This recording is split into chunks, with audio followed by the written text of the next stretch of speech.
Hello, everyone. Welcome to the Wild Beyond the Witchlight. This is one of our 2 Patreon Grey Hot campaigns that we run here. I will be your, the Google Meet said Grey Hot campaigns. So I guess it's canon now. Okay. We're all hot. Yes. I am your DM and host, Stella Luna. Listen, the face brings it back every single time.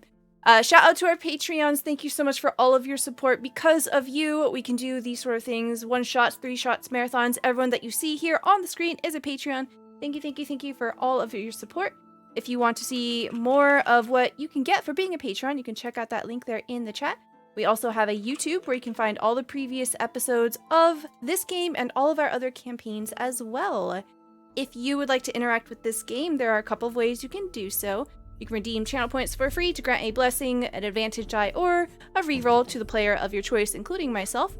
Or if you would like to have an element of fate to the narrative, every $10 guarantees a draw from the deck of many things to the player of your choice.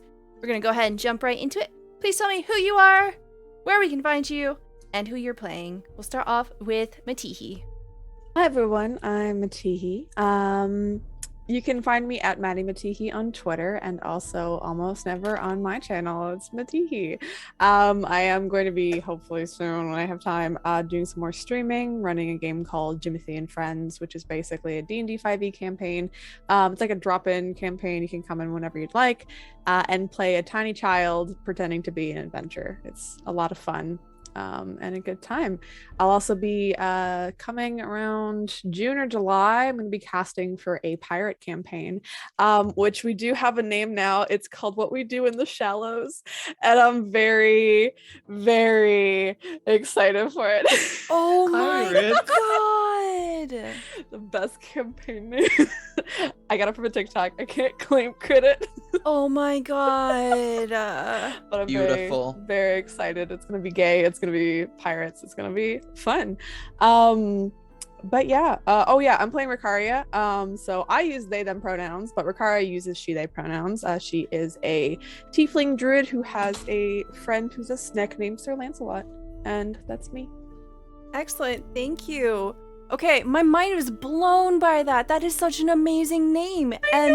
I will explain to anyone who doesn't understand why it's an amazing name. It is because Taika Waititi was the director for the reboot of What We Do in the Shadows and was also the director for Our Flag Means Death. So kind of mashing the pirate. So good. Yeah, it's a... Beautiful. So Right. good. Well, sorry. That was very gay of me. It's going to be a gay campaign, so it's great. Next, we have Emma. Hi, I'm Emma, also known as Emma Panada. You can find me on Twitch and Twitter at Emma Panada. On Twitch, I run various TTRPG games, and on Twitter, I shitpost and troll my friends. We have a Strahd game run by Matihi here on my Twitch every Tuesday. That's incredible, and you should definitely check it out. The other games are fine. You're great, shut up. But yeah, I also am writing a TTRPG called All the Witches. We have a Twitter, which is twitter.com/allthewitches_. If you want to go follow that and learn more info about it or kind of get updates as development is happening. I have a date in mind for when it's going to go to Kickstarter, but I'm not announcing that yet. So stay tuned. And I'm playing Arthas. A simple farmer caught in a weird situation. Excellent. Thank you so much. Next, we have B Street Homes.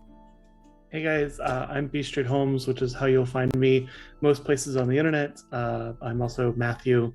And Monday nights you can find myself and Jacob at YouTube at Nights of Nerdvana, where we talk about all things nerdy news.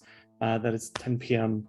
And I am playing Kalik Ilvari, who is a bit of a pompous elf out to find his place in the world, riches, fame, and fortune. Excellent. Thank you. Next, we have Zombie Fighter 89. Hello, I am Jacob. I'm Zombie MZ. I'm any of those names you'd like to call me. I'm the lore keeper and Captain Z of the Good Ship Clip. I probably do too many clips, but that's up to your own discretion. Today I play as Chester Cunningham, who is a wild magic sorcerer who is just trying to find his way in this crazy Fey world. Very unsure of everything around him, as all he knows is the circus and his home and the town he grew up in, and this isn't it. And his direction is gone because of getting the wild magic. Hooray! The rest of the stuff about me, I'll sort of plug at the end of the show. Okay. Thank you so much. Sorry. Cat butt. Yeah, my cat just decided to try to help himself to my little stream snack. So I might be moving my bowl around quite a bit while we're streaming. Okay. How dare. Next we have V. Hey, I'm Vertigo. I hang out on Twitch playing whatever games I like. You can find me at twitch.tv/vertigocross. Right now I've been going through a bit of a Pokemon binge, playing different Pokemon and Pokemon style games. And on Mondays I hang out with Stella doing Mixed Monday Madness, where two best friends play games and flirt. Who are the friends? I don't know. Some losers. Somebody. Depends on the day. And then every other Wednesday I'm surrounded by a whole bunch of like hot people who are also a little weird. It's a vibe. Is that these Wednesdays or the other Wednesdays? Yes. Okay. I was gonna say, you're not in Salt Marsh. You don't know that. Did you tell us about Bird Mom? Not yet. I play as Lavelli, ex-pirate Aarakocra monk who just does things, like grabbing flaming rocks out of the air. That's true. That's true.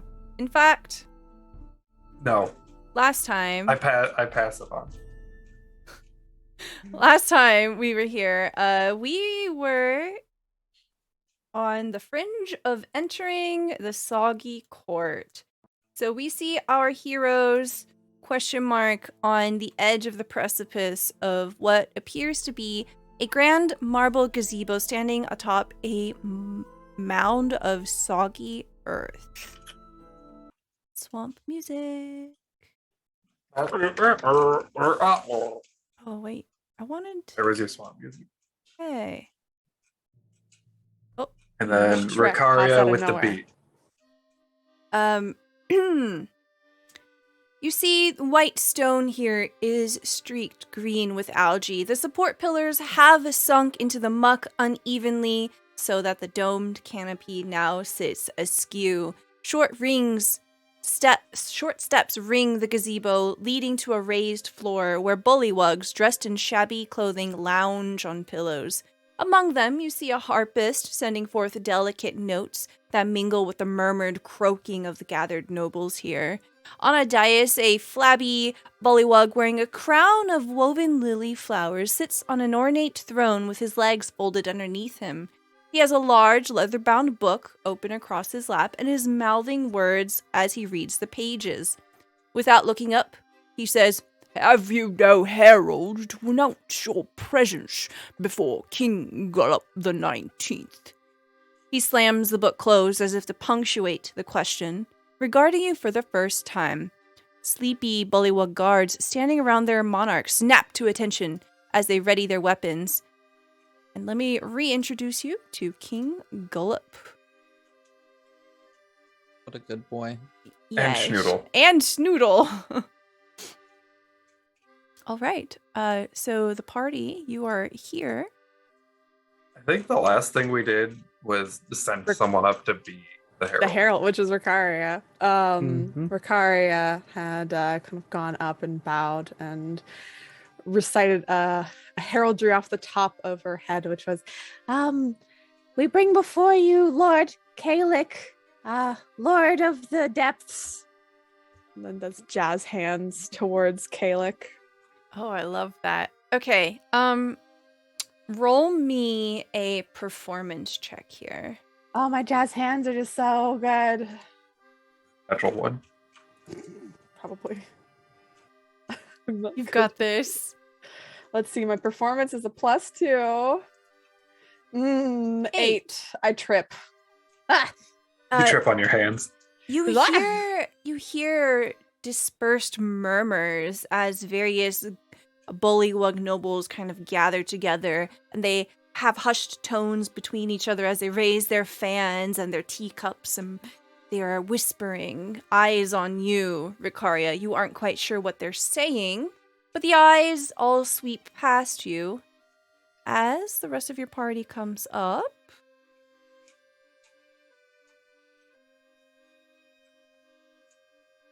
Maybe? Maybe what? Possibly. You Possibly? want us to move ourselves? Yeah. Oh. Look, that sounded No, like they just stay Stella's behind. about to do something. Oh, yes. Zombie, you have a card. Please tell me when to stop.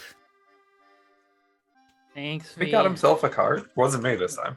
I'm too broke. Wow. Stop.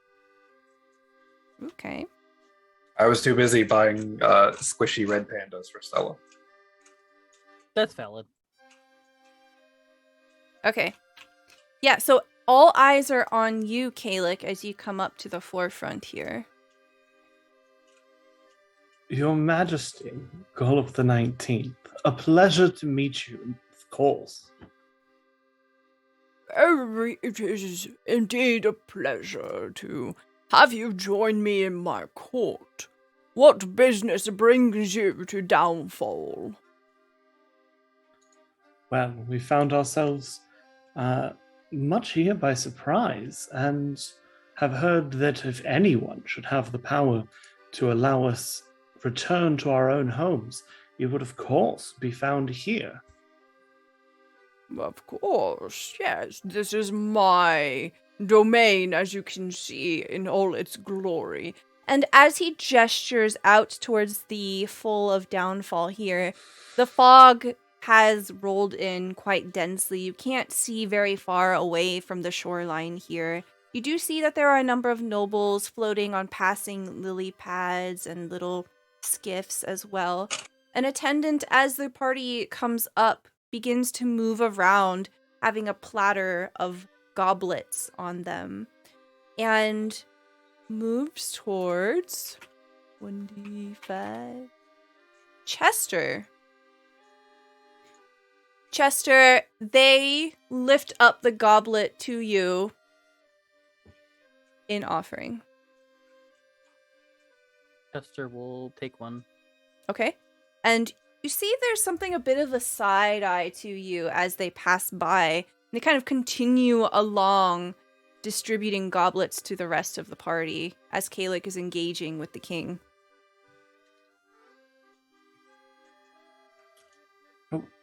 We had hoped that you might be able to provide us some guidance in this matter, Your Majesty. Know you of a way to exit these lands? Oh, well, I don't know why you would possibly want to leave such a illustrious and well-cultured place, but I suppose that would be a question that you would ask our dear Bavlorna. Ah, Bavlorna. A name I have heard quite a few times since my arrival here. Yes, And you see him kind of reach up and fluff up his big ruffle collar, and he says in a very self-important tone, of course you might not know our customs being outsiders, but everyone here knows that you must have explicit permission from the Soggy court to speak with Bavlorna. I certainly hope that there is some way we may earn such favor from this court. his eyes kind of slyly roll over to the side, looking over at his advisor, and there's like a smirk. You can tell he thinks he's sneaky, but he's not actually being sneaky about it. Like, I think it's been pretty apparent up to this point that the level of refinement that these people are trying to give off, it's kind of a muddied message. Let him.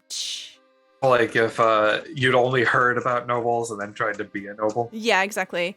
So he says, Well, I suppose there might be something that you could do for me in order to garner my favor. And as he says this, Chester, are you trying to drink from the goblet? Yes, Chester. Yeah, you know what? Sure, why not? Okay, as you lift it up, you realize there's no liquid in it. Instead, there's a piece of paper. He'll reach in and grab the piece of paper. Okay, it's a rolled up tiny piece of paper. It looks like a secret message of some kind. Do you read Sylvan? Hold on. Wasn't I the only one who didn't speak? Sylvan? Yeah, I thought Yeah, the only it's one who V's the can't is only one. Lavelli. Yeah, yep, I'm Sylvan. Okay. Is it perfectly folded? No, it is not. It's perfectly rolled. And as you unfurl it, it says, "Find Illig, the Baron of Muckstump at once. The revolution lives." Very subtle. Very subtle. Are you like just holding this paper up? Yeah. Yeah, I don't think Chester knows not to do that. Okay. Sensational. Perfectly rolled. Happy 420. Lily's just gonna, like, Splendid. Very subtly step in front of Chester as he does this. Okay. I love that. All right. Yeah, so he says he closes the book, the king. He sets it in his lap and he puts his little webbed fingers on top of it. And he says, You will, of course, have to become appropriately garbed so that you can represent yourselves as members of the Soggy court. I have a Finally. task. You have no idea how many times I have fallen in mud today. I certainly need a change of clothes. Much appreciated. You do see that everyone is covered in mud. Like, it's Yeah. part of their outfits. Oops! Did you want to amend that? Yeah, Yeah. I feel like Yeah.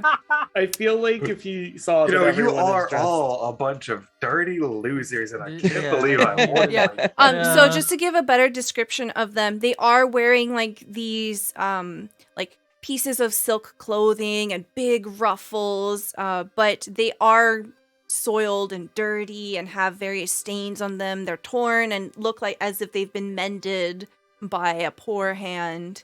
Probably by the alligator. Very possible. Yeah. So he says, So, you will need to, of course, wear the appropriate apparel. Of course, it's only appropriate that we should be fitting of such a meeting. Yes. I have a very important task for you. So, he puts his hand on the book and he says, this is Bavlorna's Big Book of Bad Blood. I need you to act as a trusted delivery agent and take this and give it back to Bavlorna in good faith. Let her know that it was taken into my custody in order to protect it. I did not steal it. I found it, and it must go to its rightful owner. Certainly. How about some insight checks? "Oh yeah, absolutely. Anybody can do an insight check." Oh, definitely. I'm suspicious. Okay, that's a 16 from Lavelli, a 15 from Kalik, 10 from Chester, a 14 from Erithus, and a 12 from Ricaria. Every single one of you definitely believe King Gulp, especially because even up to this point, you can tell that he's not very guileful. He's not very cunning. He keeps thinking he's very sneaky and kind of sharing these telling looks with other members of the court, but is not very subtle about it whatsoever.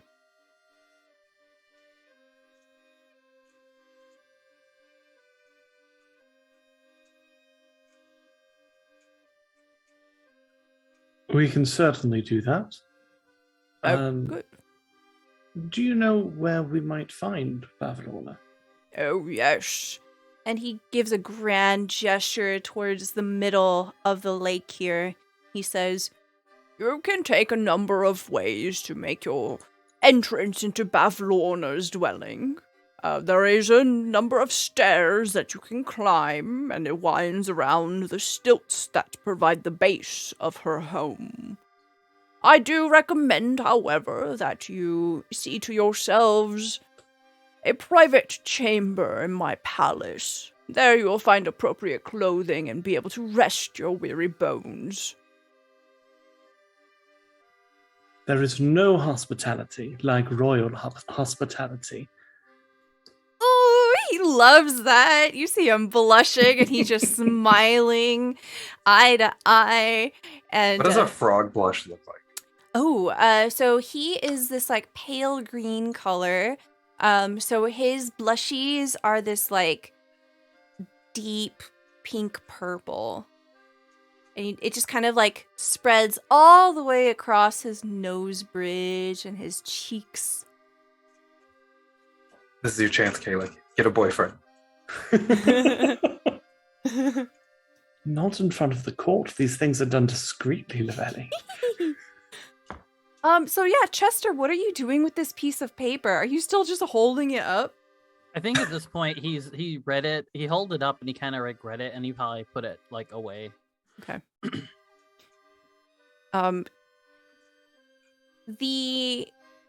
If you were to look around, you would notice, Chester, that the individual that slipped you the note and the goblet is no longer here. They seem to have slunk away. Is that a word? Slink? Slunk? Flunked. Slunk, I'll take it. Okay, Yeah. cool. So he gestures off to the side and says, If you would like to see to my palace right away, you could take the path through our court, and it winds around, and take this note. It should allow you entrance into my dwelling. and you see his advisor just start scribbling furiously, and he distributes a piece of paper to you, Kalik, lowering down onto a knee. Kalik will take the note, and like he gives a little bow, but it's specifically to the king, like not to be Ooh. mistaken for this for this scribe. Okay. You see the king's blush deepen even more. It turns from that pink purple to a deep violet across his cheeks. You can see that his hands are becoming a bit fidgety. Roll to seduce. I just rolled a will save. Uh-oh. A wisdom save. He failed his save. Alec, you're so charming. Yeah, I think Kalik will lead the way to this palace. All right. Map reveal. Cat reveal. Map Right here. reveal. Okay. So.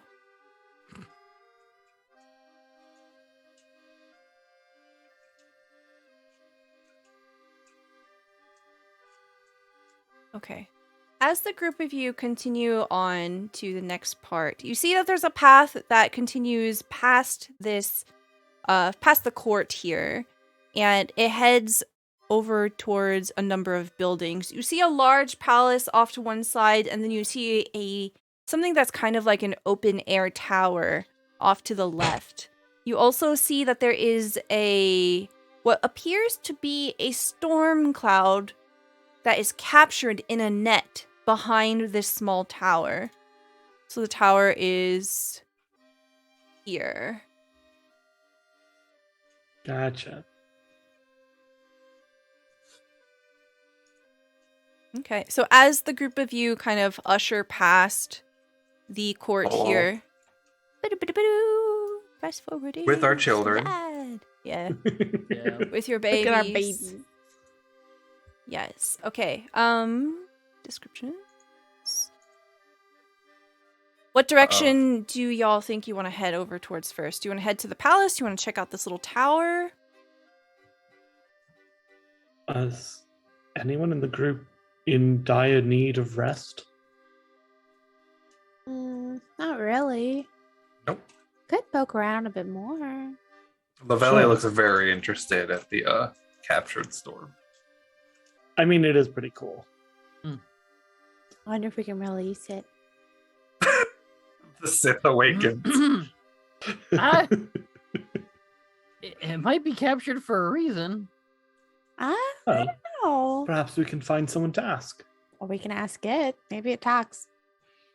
That's true. Could talk. We don't know. We haven't tried. Let's talk to the storm. Most things here seem to be able to talk. Yeah. Okay. As the group is beginning to head towards what looks like a small storm, you're passing by this tower, and you can see rising from the soggy earth is a sturdy wooden tower with an open doorway on one side of it. At the back of the tower are 2 holding cells. Thick mangrove roots serve as bars, with a small round door closing off each cell. The floor of one cell is covered with several inches of sinking water. The other cell holds a figure in rags slumped against the back wall. She's actually here. Oh. Like, I think Ricaria will look to whoever's nearest and kind of like shake them, probably Kalik, and be like, oh gosh, that person that we helped with their shop, didn't they say that someone was like arrested? I One of them believe got away? they did.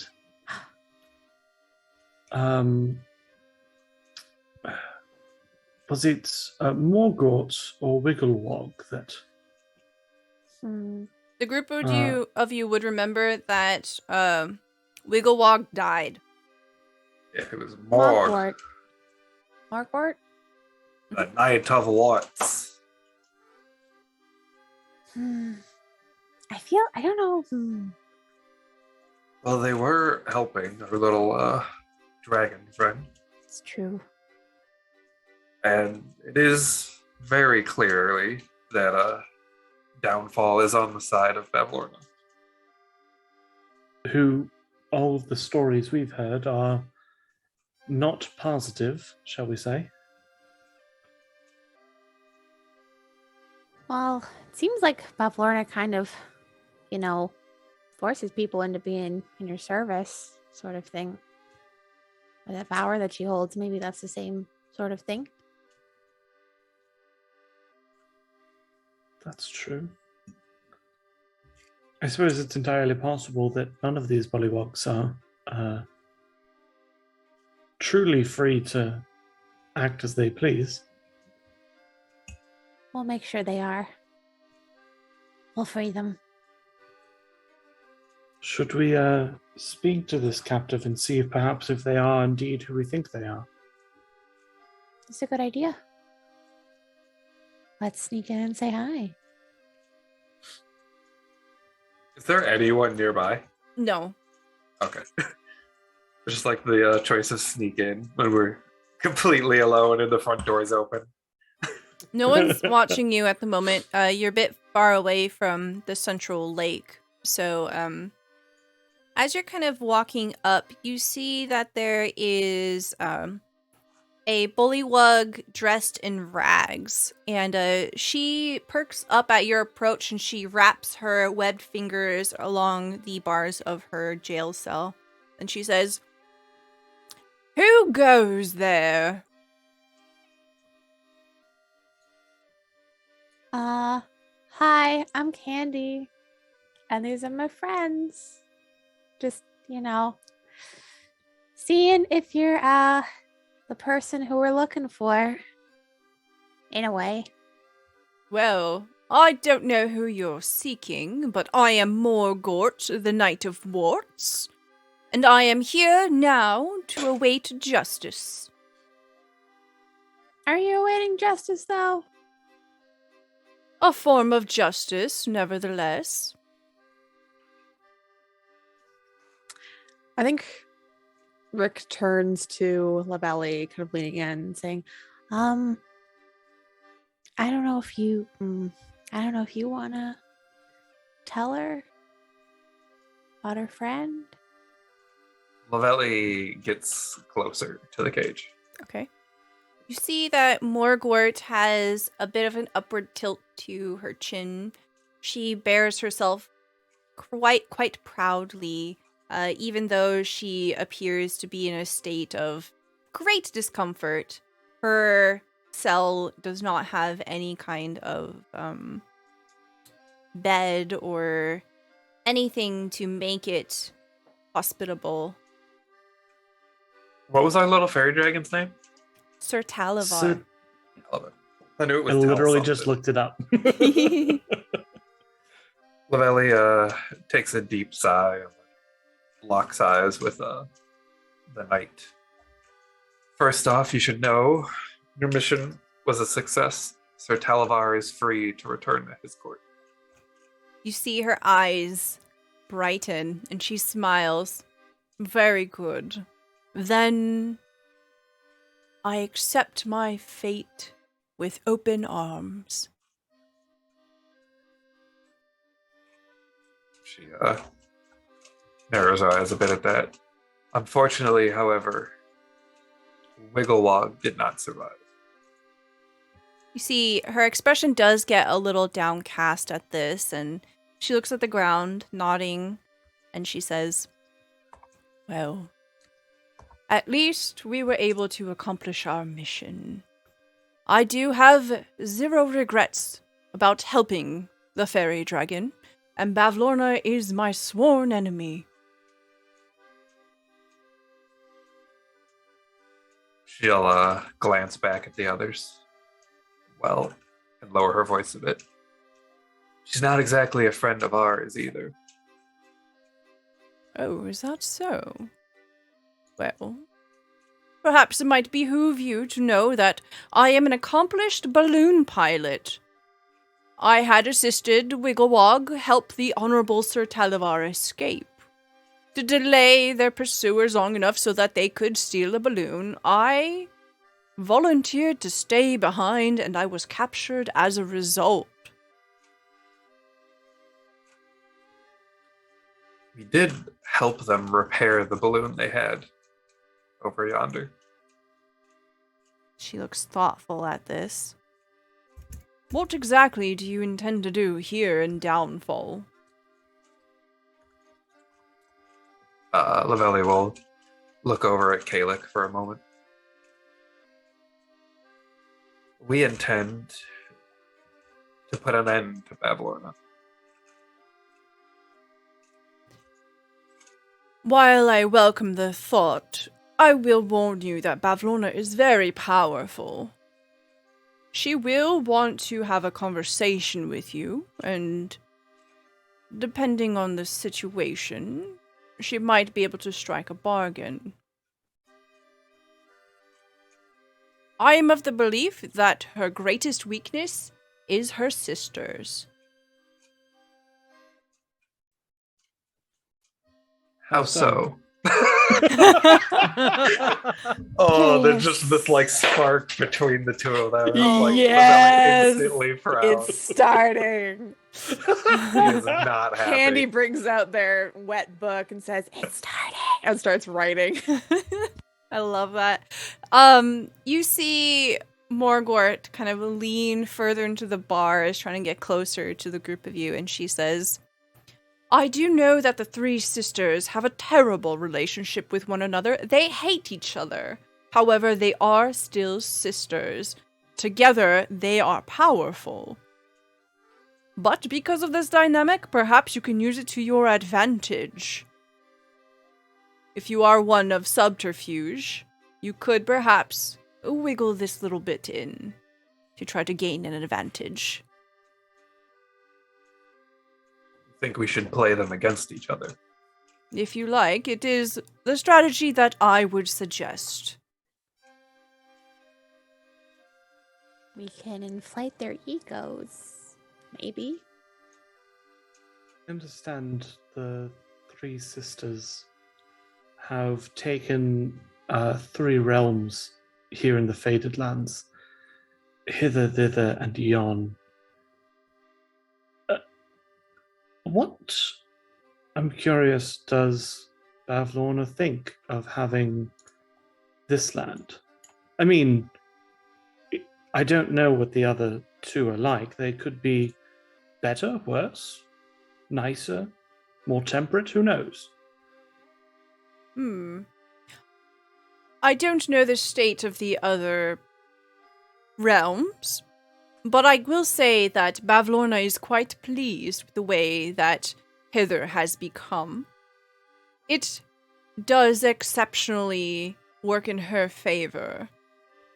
It offers her quite an opportunity to strike a bargain, and of course, as hags are, that is where their power lies. Bargains. Always a strength within the Fae. Do you truly believe that your fight is at an end? I will continue to fight with my last breath, but I do understand that honor, civility, and justice are incredibly important. The people will believe that I betrayed them. The people here of Downfall are in Bavlorna's clutches. They serve her out of fear more than loyalty or love. Told And you believe dying serves them more than taking a stand once more against Bavlorna? You see her kind of like step away from the cage and kind of gesture to it. If you mean to spring me free, I would certainly love to help you, but I do not think that it is something that needs to be done in haste. Lovelli gently nudges forward the child covered in many keys. You see Jingle Jangle just, oh, hold on. Let me show you Morgort's art. Wow, we could have had art this whole time? Yeah.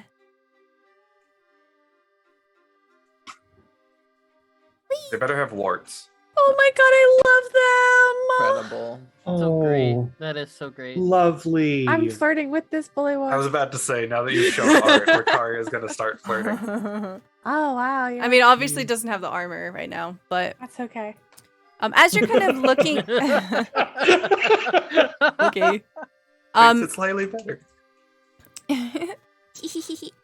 as you're looking at Morgort, you do see that she has on, where was it? Rags, and there's also stained remnants of an orange surcoat that bears the sigil of a great helm fashioned to resemble a frog's head. She says to the group of you, oh, sorry, you look to Jingle Jangle. Yes. Our child of many keys. Jingle Jangle.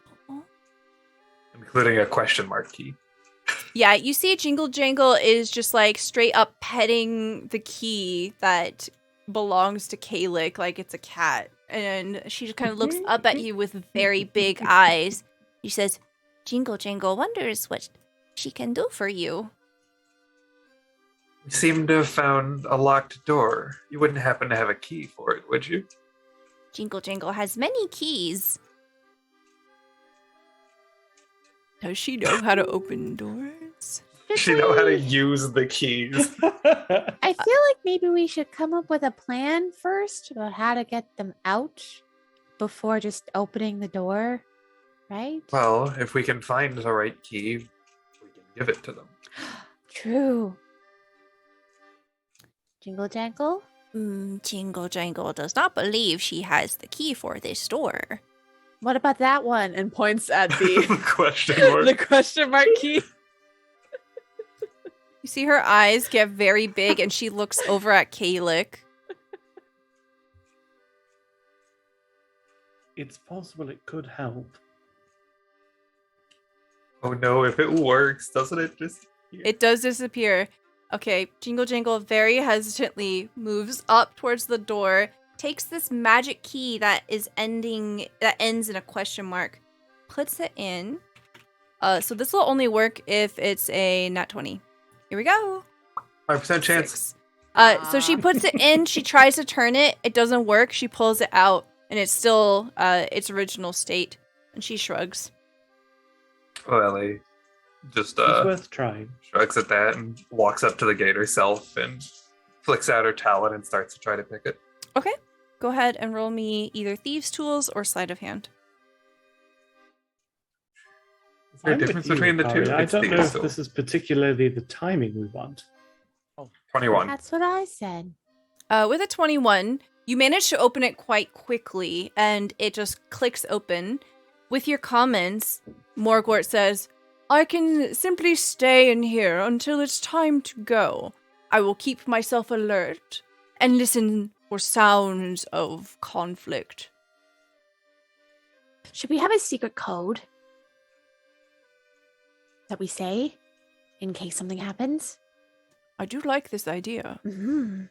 What would be a good word? Run. No. I feel like it needs to be more. This is a stealth mission that we're doing. I feel like it needs to be a bit more oomph. Then they look over to Araphis. What about carrot? Parrot. I don't know. Do you have any secret words that you used to use? Maybe something you should, I don't know. On the farm. On the farm? You know the Sounds like- secret words. Yeah, I don't know. I'm not a farmer. I'm a Snake- How gardener. about Snakes. How about snake Wiggle eats. What are you talking about, snakes? Well, snakes eat frogs, don't they? Oh yeah. I really hope I'm not offended by Sir Lancelot. You wouldn't eat Not frogs, would at you? all. Okay. You see her bow towards Sir Lancelot. Sir Lancelot bows. It is very fine to meet another night. He's definitely my protector. He's a very good boy. You don't have a weapon, do you? I do not. Lavelli reaches into her like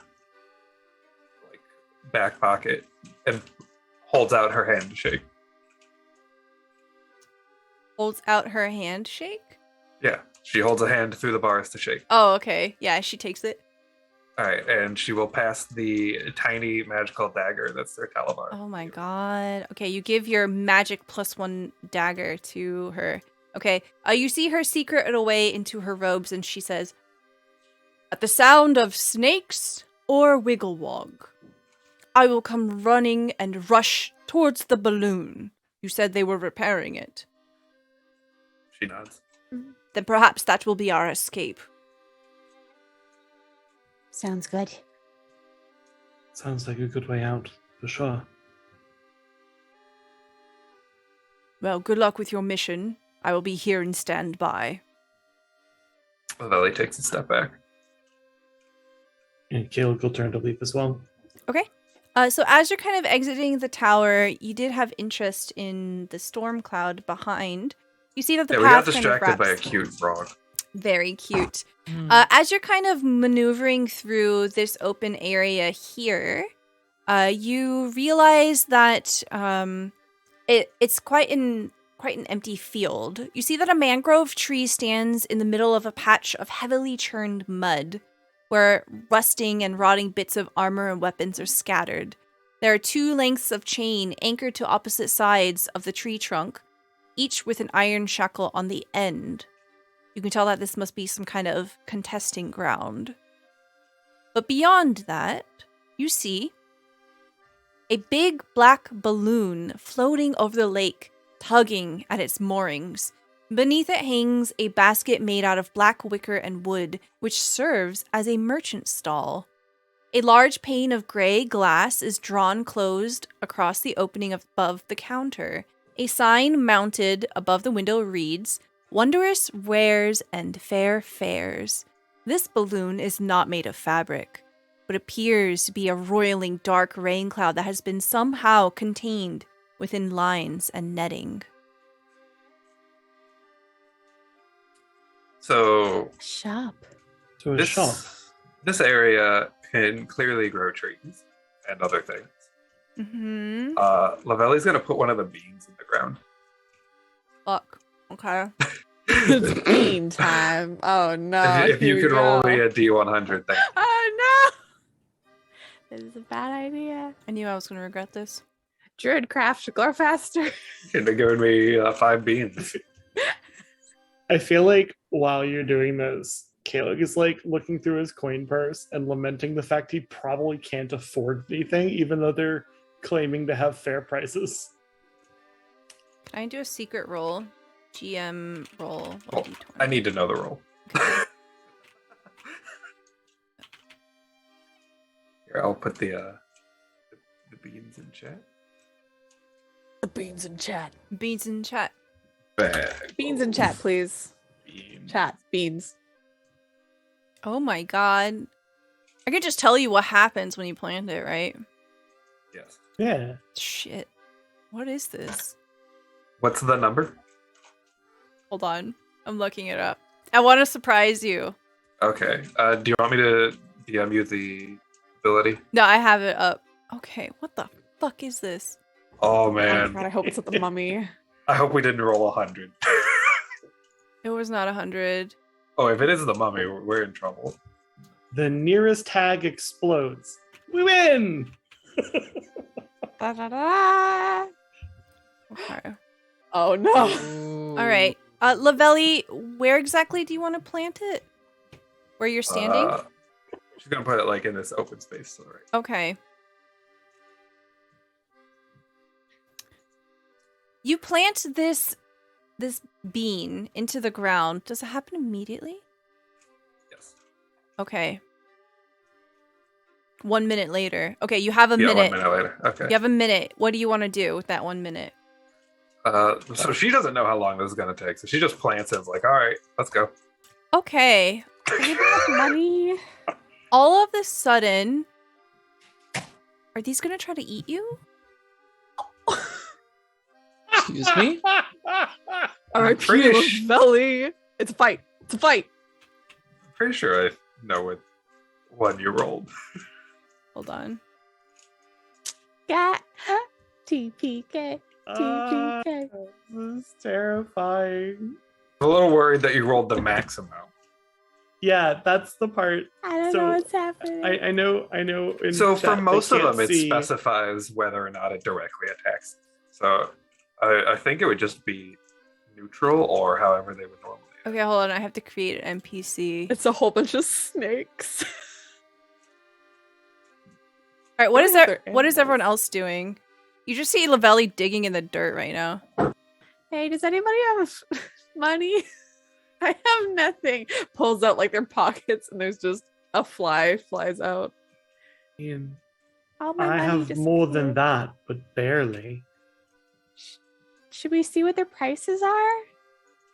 I've got things I I'd could say- sell, but Maybe they'll deal in a crisp high five. I'd say it couldn't hurt to look at their prices, but it could definitely hurt to look at their prices. Well, emotionally, yeah. Yes, emotionally. Lavelli's money has been deleted 3 times. I think we should maybe take a. Well, I mean, at least you are first since you have money, apparently. I can go look. Yeah. 7, 8. Also, isn't Chester like a rich? 11, 12. I have some money. Oh. Well, I mean, you two I don't can know go what rich. shopping. I don't know what your definition of rich is. Yeah. At least 3 gold. Well, I was gonna Oh, say, then At least 3 gold. Okay. If it's at least 3 gold, then sure. All right. Good for you. So So how dead are we? so Yeah. we're having a debate about how poor we are, and then suddenly We're broke. Our backs are about to be broke. Are we fighting How are you 12 guys Banes? against sonic damage? Bro. Sonic damage? The I'm- hedgehog. I'm pretty okay. okay, cool. So this is what happens. All right. So Lavelli buries his bean as y'all are talking about money, and after a minute, all of a sudden, you just hear, and then out of nowhere, 12 mushroom things. Excuse me? Hold on. There's a better way I can do this. I don't see what's Mushroom confusing here. Here. I know talk to you him? can barely see it, so here you go. It looks like Oh this. my god. Yeah, so you see 12 mushrooms, about the size of people, begin to swarm around. Please don't eat any of my olives, Lucky. Please don't eat the mushrooms. The They- mushrooms meant for me. They all... This is all Matt's fault for wearing mushrooms today. Okay, so listen. Mushroom dance. It is daytime. As these mushrooms pop out of the ground, they immediately start to shriek. They emit a shriek that is audible within 300 feet of it, and they're continuing to shriek until you move away. So all of a sudden, these mushrooms appear, and they just start, like, screaming really, really loudly. Lamelli starts trying to get away from the screaming. Why are these things screaming? Oh my god, I don't like this. And Ricard's just gonna move away. Who just runs to the. I'm just looking around for like help. Everyone's just like, why is it yelling at me? You see It's the a plan. guards You know in what this front is. of the palace are kind of like beginning to rush towards the sound. Everyone seems to be freaking out. Well, there's a distraction. God, you're right. It's just this is a great. You have such a good idea, Scarlet. My God. Maybe Look, oh, it wait, was no, a bean. I wasn't expecting 12 mushrooms. maybe we can steal some extra clothes and then dress our little friend up, and sneak them out. I don't know. Well, let's try to make the most of this time. Okay, what do we do? What are we making the most of?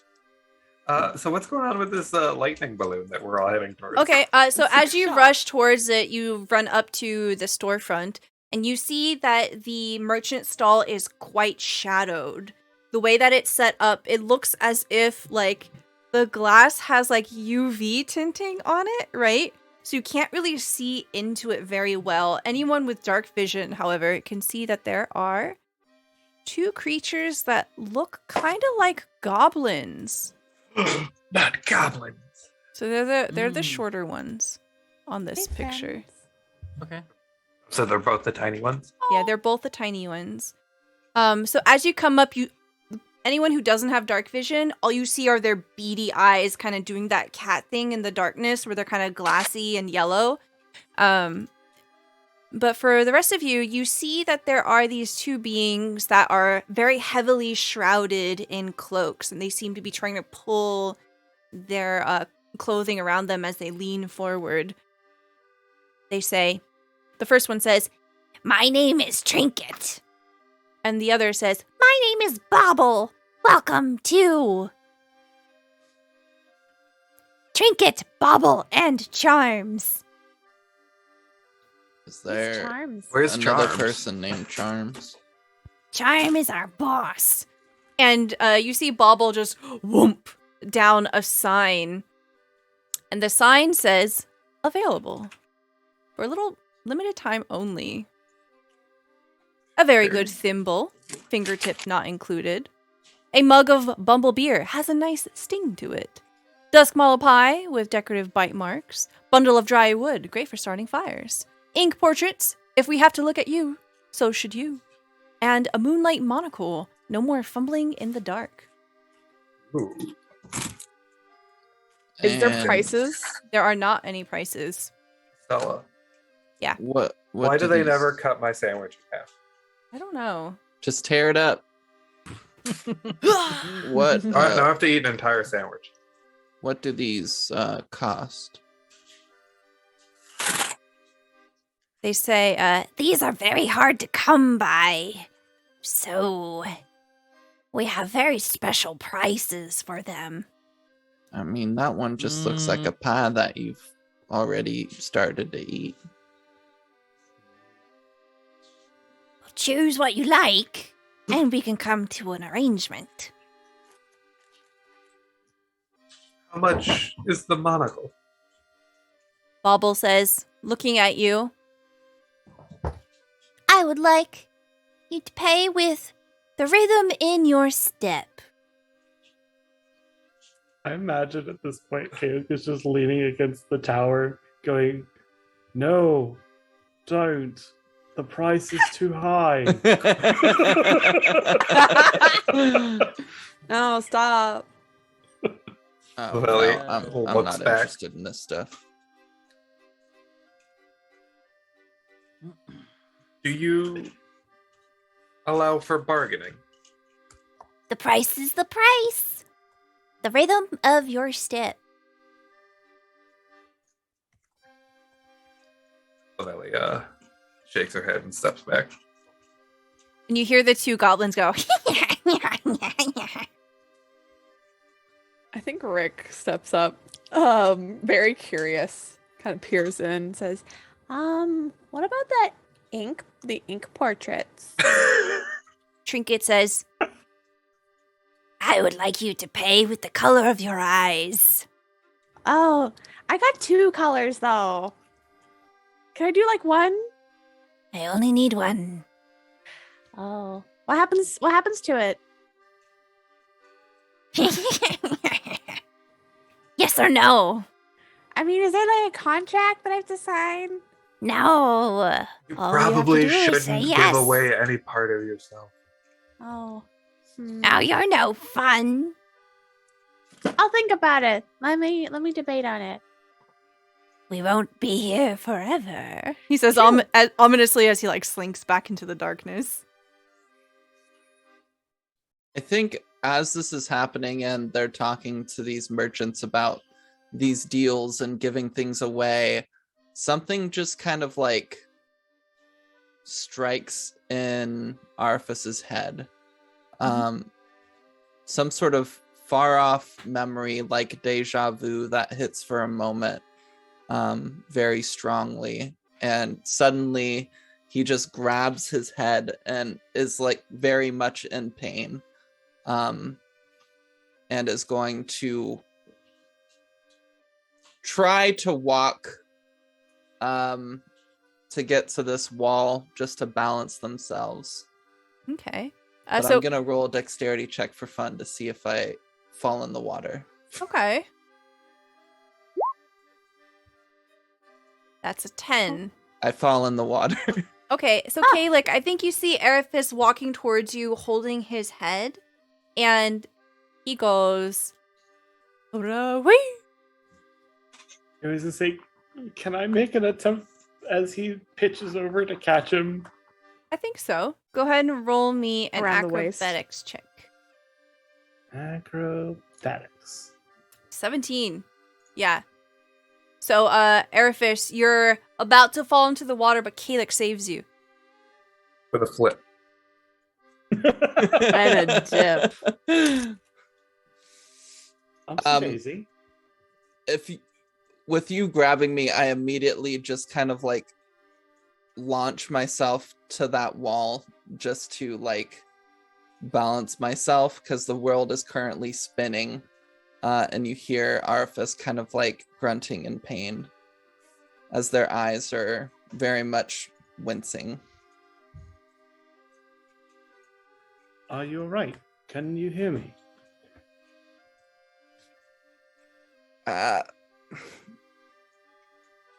Sorry, it's gonna pass. Meanwhile, in the distance, Oh, yeah. The shriekers be shrieking. Shriekers be shrinking. Vavelli pulls out one of the beans and holds it to the 2 darklings. What could I get for this? It is magic, after all. Oh my god. Why would you do that? No, Lavelli, you gotta set the price. Hold on. I'm secretly looking up what this bean would do. Oh, you're gonna see what the roll would be? Ask them for the rhythm in their step. Wow. They say, Rhythm or nothing. So you would give us your rhythm. No! And I would like your rhythm. She blinks for a moment. So then nothing would come of the beat. They look at the bean. You hear them kind of like hush, hush, hush, hush, hush, hush, hushed whispers with each other, and they say, No, the rules say we must either take the color of your eyes or the rhythm of your step. Whose rules? The boss. The boss isn't here, is he? You see them like shrink back, and they go hush, hush, hush, hush, hush, hush, hush. And one of them begins to pull up a sign that says closed, and they're kind of like beginning to set it up. Well,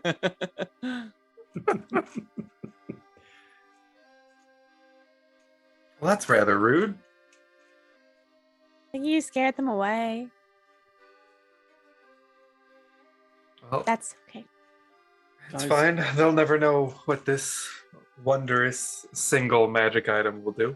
Are you a good dancer, Lavelle? She Most gives of does a chicken Ricaria. dance. She gives Ricaria a wink. Ricaria kind of like leans to the side and says, You know, a lot of the times from what I've heard in these kind of like fancy things, they might have like a ball or something. You could show me. My dancing's a bit rougher than that. Wow, I'd like to see you rough dancing. Guys, I think Aramis is having some kind of event. Oh. I'll be fine. Just give me a minute. Do you need a berry? You want a good berry? No, it's not that kind of thing. Oh, Lavelli If steps it's a out of migraine, the we can go store. kill the mushrooms. I'm sorry, kill the mushrooms if people approve of it. I can make them wither probably and die. I'm sure the guards will take care of them. Camera slowly pans over and hear that of just screaming. 12 different screams. Yeah. Yeah. It's a kindergarten classroom. Oh my god. Mm-hmm. Let's return to the pallet, or to where we're supposed to rest. Yeah. Yeah, that sounds like a good idea. Do you need help?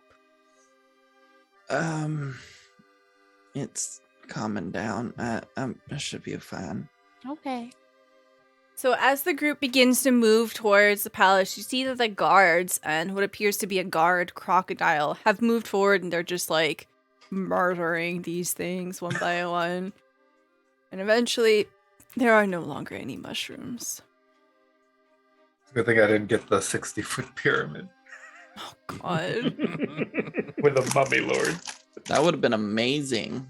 Great. It would have been the worst day ever. Okay. We've invited a noble to stay next to your palace. So, as the group of you are continuing towards the palace, Chester, you happen to be in the back of the group, and all of a sudden, nobody happens to be looking at you, but the camera fixates on your face, and your eyes begin to glow.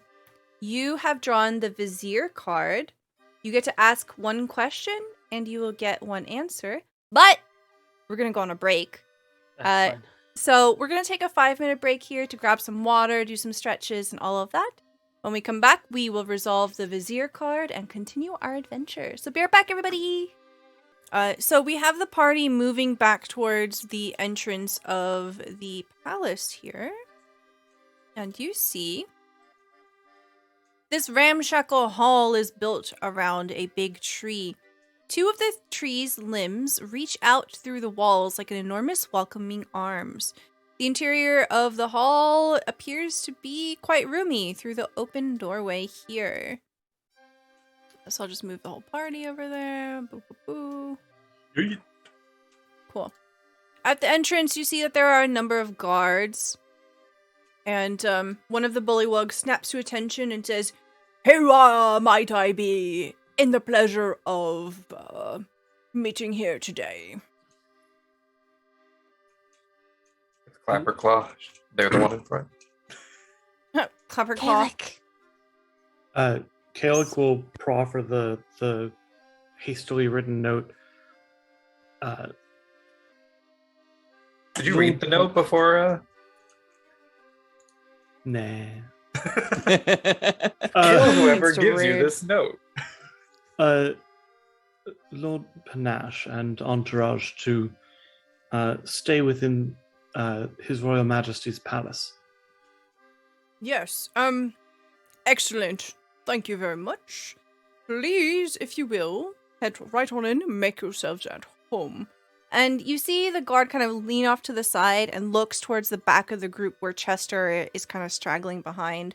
Anyone that happens to look that way sees that Chester's eyes are glowing right now. Chester, you see something completely differently. You perceive what is essentially a bright room. It's almost as if it's made out of mirrors on all sides, and there is a very large chandelier hanging from what looks like a ceiling made of glass. And as the light just fills into this area, you find that you're standing right in the middle of it. And you hear a disembodied voice say, "Ask your question."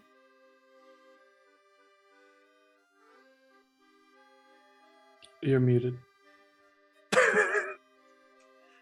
Concern it. Chester sort of looks around at all these mirrors and sort of looks to where he kind of believes are the disembodied voices. And he'll actually, I decided I'm gonna do this one. He takes out the note that he was given that he found in the castle, and he's like he hands it off or reads it off or whatever to the spirit and goes, where can I find this person? Okay. The note seems to just float in the air here, and you feel a presence kind of whooshing down over your shoulder. You look over and you don't see anybody, but there's something suspending this paper in the air. And the voice says to you, "You will find it on the other side of Downfall where you are presently. However, bear in mind, dear Chester, that not all avenues that one might pursue here in Downfall are necessary."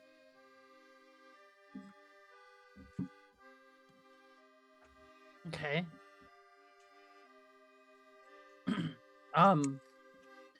Thank you then. I'll keep that in mind when trying to see if I want to go to look for this or not. I wish you the very best. I know that you are here in Prismir with the best of intentions. Come find me when you can. Before you can say anything, there's a whoosh, and anyone looking at Chester sees his eyes go back to normal.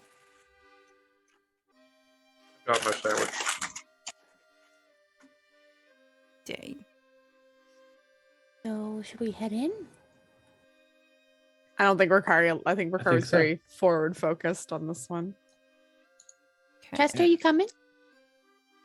Yeah. And he'll start moving forward. Okay. Does anyone boop the crocodile guard on the snoot as we walk by? Are they bipedal or are they like on all fours? And are they an actual crocodile? Are they or on a like horse? A crocodile person. It's a crocodile, Oh, and darn. you think that it would not appreciate being booped on the snoot because they are working. I'll tell them hello. But when they're not working, they'd appreciate it. All right, Maybe. we've It's learned very, lore. it's very important. When service animals are working, you don't pet them. Mhm. Wait till they're off duty. Mm-hmm. How would he feel about being called a service animal? I don't know. He's a crocodile. Okay. So you see that the interior of this hall here is quite roomy, with an open floor that allows occupants of the upper story to look out over the lower one here. You see that there are bullywug courtiers that fill this area, and there is a low hum of guttural croaks all throughout. You can see that these individuals have faded clothing, and they are all stained with mud. You see that there is a ramp that leads to the lower level, where there seems to be 3 inches of swamp water. There are Bullywug courtiers in that area that appear to be musicians, and they're playing an upbeat tune on stringed instruments. I will say that this room here on the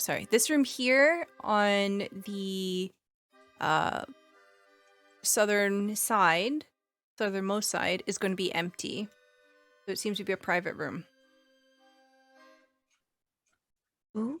I think Ricario points over to the private room and says, Do you think we can go look around, maybe change in there? Yes, seems to be available. All right. Let's go. Yeah. Merc will start making their way over. Okay. Everyone in the tiny room. As the group of you enter, you're able to close the door, and you find that there's a clothesline. It's one of those clotheslines that you can kind of like pull on to rotate, and you can see that there are clothes hanging from it. So it's the two ropes on the pulley. Mm-hmm. Seems like it. Were these the clothes we were supposed to take?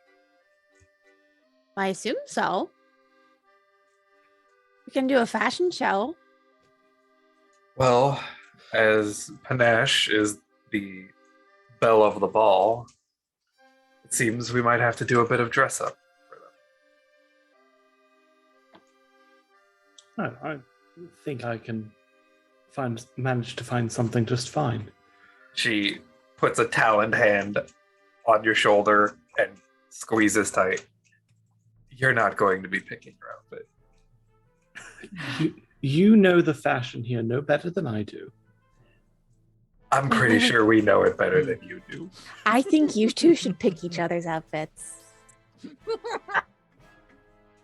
Ricario just like sits back and smiles. Can I do like 1 damage to Kalik with how hard she like clenches his shoulder at that? No. Are you muted, someone? You don't do Please don't pick damage. me. Okay. All right. So she just grabs her real sharp, and then let's go. Well, if you insist, at the very least, if they find it unfetching, then I can say that it was your doing. Well, if it comes to it, we can just cover you in mud. Mud is very fashionable here.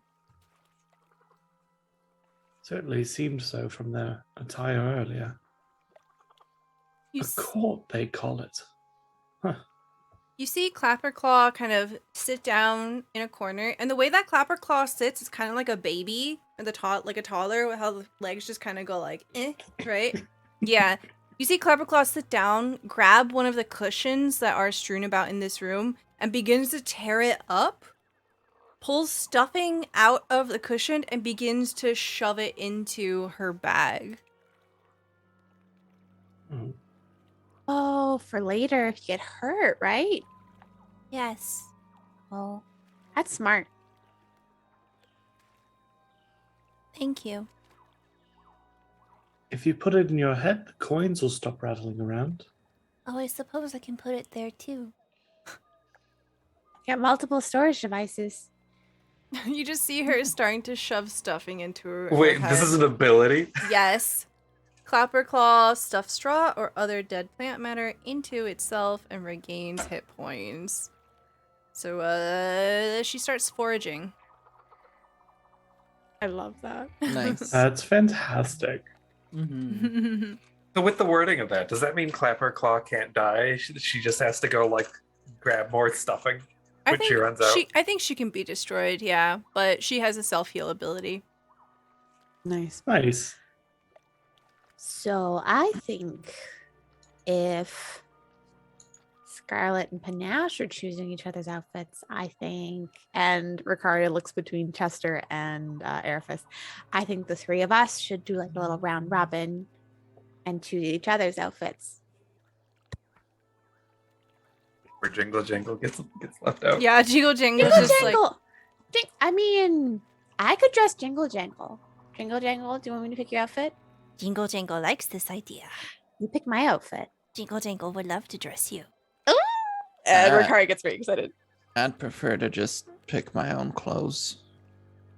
I can I can break it up by also agreeing to pick my own clothes, and then neither of us have to worry.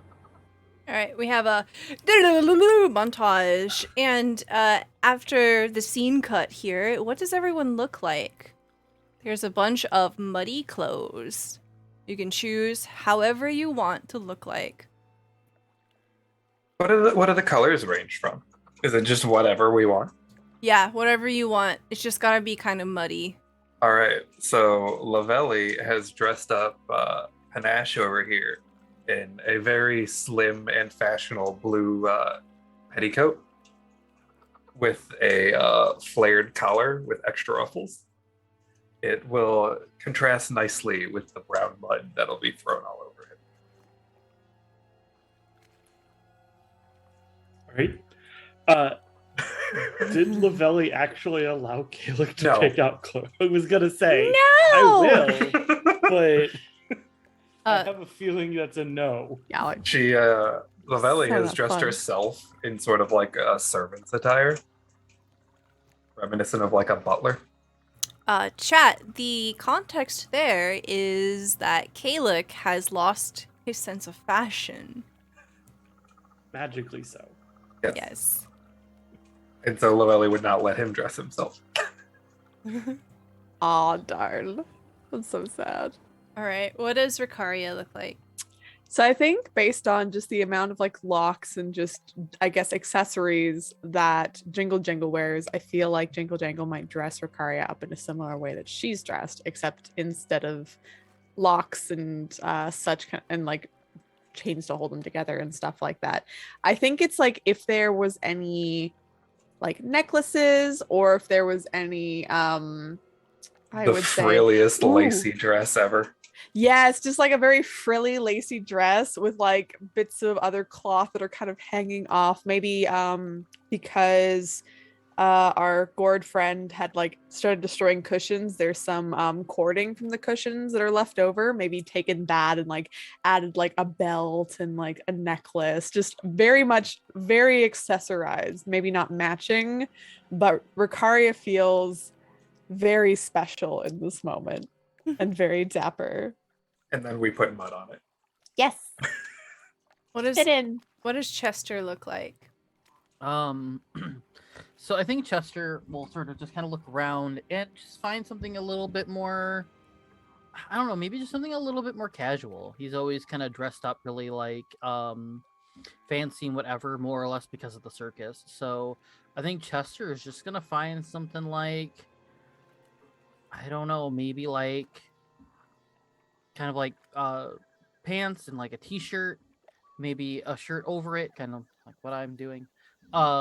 And sort of just like, I don't know, he's gonna sort of like try on, I think, different styles of clothes, and he's gonna sort of set on sort of like sort of a jean shirt plaid style of look, and then just with like mud obviously on the plaid, mud on the shirt, mud on like maybe the knees of the pants or whatever, and then kind of like put his hat on, put it off, put it on, put it off, trying to decide if he really wants to keep the hat with the look, because he likes his hat, and he's just like, eh. And like he'll kind of like he'll keep the hat with him.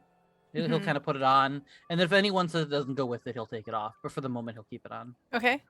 Awesome. What about Arifis? Arifis, there's not really any privacy in here, right? There's like a curtain you could draw. Okay. It's okay. Most of us have already been naked in front of everyone. It's Yeah. true. Ricaria's Not Arifis. Arifis will get like a pretty simple, plain, like greenish tunic, with just some like black trousers and boots.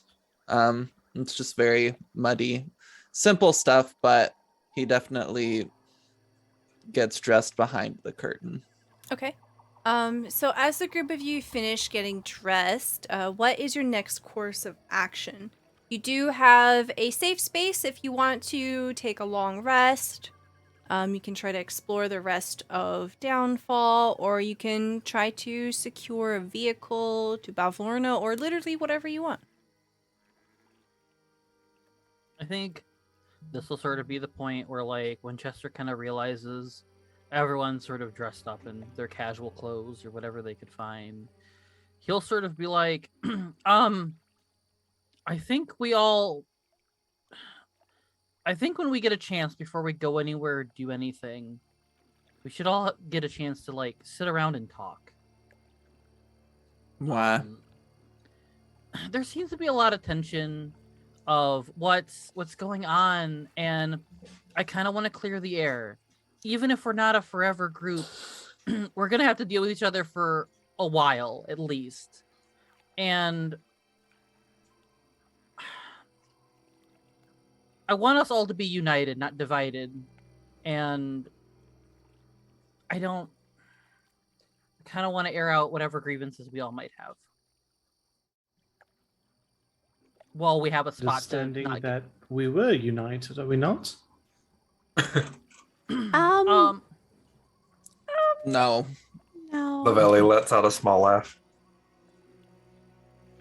yeah. I mean, I've aired my grievances. I'm just not comfortable being close to people who are so comfortable murdering other people. We've already talked about this. Yeah, Erebus. that's why I said I've aired my grievance already. And why are you still so hostile? Especially to Kalik. And you do sound like you're still upset about it, so even if you've aired your grievance, it's clearly not resolved. Well, I mean, how am I supposed to trust? I mean, this was, what, a day ago? How am I supposed to trust two people that I hardly know after watching them kill people? Well, for starters, I told you that I'd follow your lead going forward, and I have not killed anyone since then. I've proven a man of my word.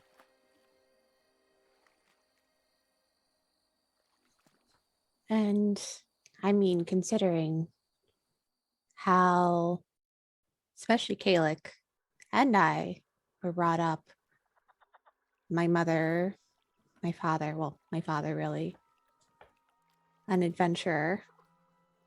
My mother's a general. Personally, I'm very accustomed, in a sense, to hearing about violence.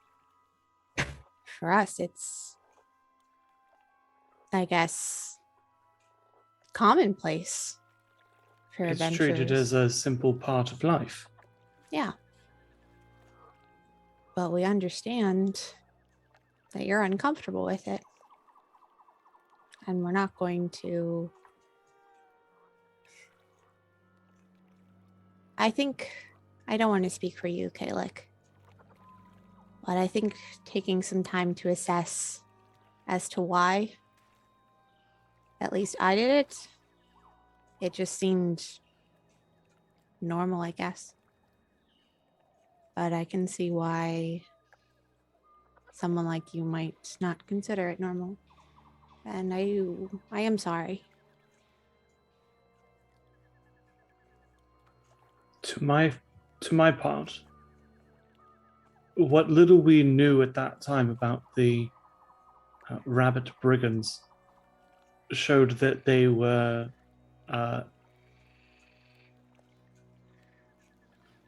they didn't have our best interest in mind, at the very least to rob us. And it seemed an unnecessary risk to give them the opportunity to take our things and then still kill us anyways. That, considering the dangerous place that we found ourselves in, it seemed best to make sure that we were safe. I understand that you feel differently, and I am taking that into account. As Candy said, we are raised by adventurers, and one of the things that my parents very emphatically instilled in me is that your party, the people that you're adventuring with, which is you all now, even if you're not intending to be a professional adventurer once we exit, they are the ones that help keep you alive, and it is your duty in return to keep them alive. But that also means that if they have concerns about the way that you conduct yourselves or the way that you handle situations, it is your responsibility to them as partners to address those concerns and adapt to their comfort levels.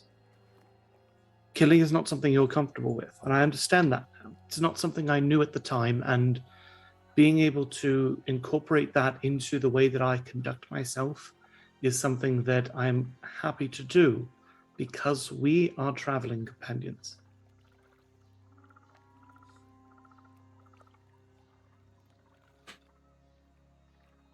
Yeah. I just need you two to remember that although you were very gung-ho on this adventure and lifestyle, I am not an adventurer. I don't know how the others feel either, but he was a carnival worker, and I don't know what she was, but like we're just sailor. We're just normal people, and I don't know how long you've been going around killing people, but it's not my first reaction when I come across people wishing to do me harm. Either I run and find like guards to take care of it, or I fight them until I knock them out or incapacitate them, and then I go like get people to help. But killing, that's not something that should be on the table. And it's off the table now. I mean, it's not like we're going around killing people just willy-nilly. We perceived a threat, and I thought they were, besides the fact that they wanted to take things from us and beat us black and blue, from what I've heard, what I've read, my dad didn't tell me much, to be honest, usually that leads to usually the loss of life. And it's not just myself that I was concerned about, it was all of you. But I do understand, and I'm sorry. I mean, I'm also I'm also in the thought of, am I also in the wrong? Because it seems like there's sort of to me, I see like almost a divide of like us as a party. As much as we don't want to necessarily, all of us want to be an adventuring party, we're all a party. We're all together. We're all in this together until we can finally get to where we all want to go. And I feel like we're just... I feel like we should come to some kind of agreement. Like me, I have felt like I don't know what side I land on. I also am not one that wants to kill. But also, learning everything that I've learned from the circus, when I got this magic from them, part of it was to learn self-defense, to use it in case someone tries to come in and disrupt things. Sort of like what some of us dealt with when we were at the circus. So, to sort of use the magic to, for self-defense, not necessarily kill, but if someone's going to come in and rob us or physically try to attack us, we have to defend ourselves. So that's all I was trying to do.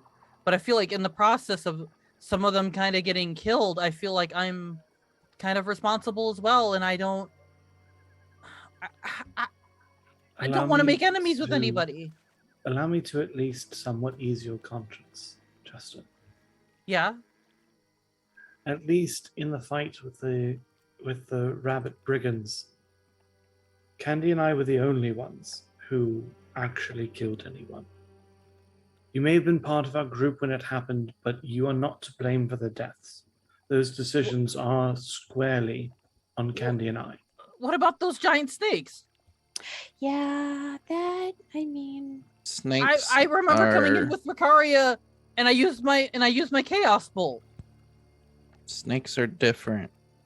oh, You can't not really reason with creatures. You can actually. See, I was- that's one The of the snakes weren't interesting different, things. but the situation was. Two of us were moments away from actually dying. And this is what we were concerned about with the brigands, this happening. But I think the difference here is that hopefully Candy agrees. In my mind, we were moments away from death with the brigands. Just they hadn't actually started the action. We were more preemptive than with the snakes. That's all. Lavelli sits down on one of the rounded, stool cushions. Sort of like a circular pillow. And she lets out a small sigh. Look, I personally don't feel like there's a whole lot else to talk about here. We've established the way that each of the five of us feels about this matter, and I have given you my word that I will not kill without the approval of the less violent half of the group. I can't do any better than that, other than to go and get us into fights just so that I can then not kill people. That's the only thing more I can do at this point to prove to you that I am not interested in killing people. So I don't know what else to say to you to help here. The one thing I do want to point out is this place that we're in has the potential to be very dangerous. And while I think that it is very noble to attempt to avoid killing people, I do think you need to begin to square your conscience with the fact that we may find ourselves in a position at some point where we aren't given a lot of choice. I'm not saying that we should make it our default method of solving problems, but you may need to square away the fact in your mind we might not get the option to be nonviolent at a certain point.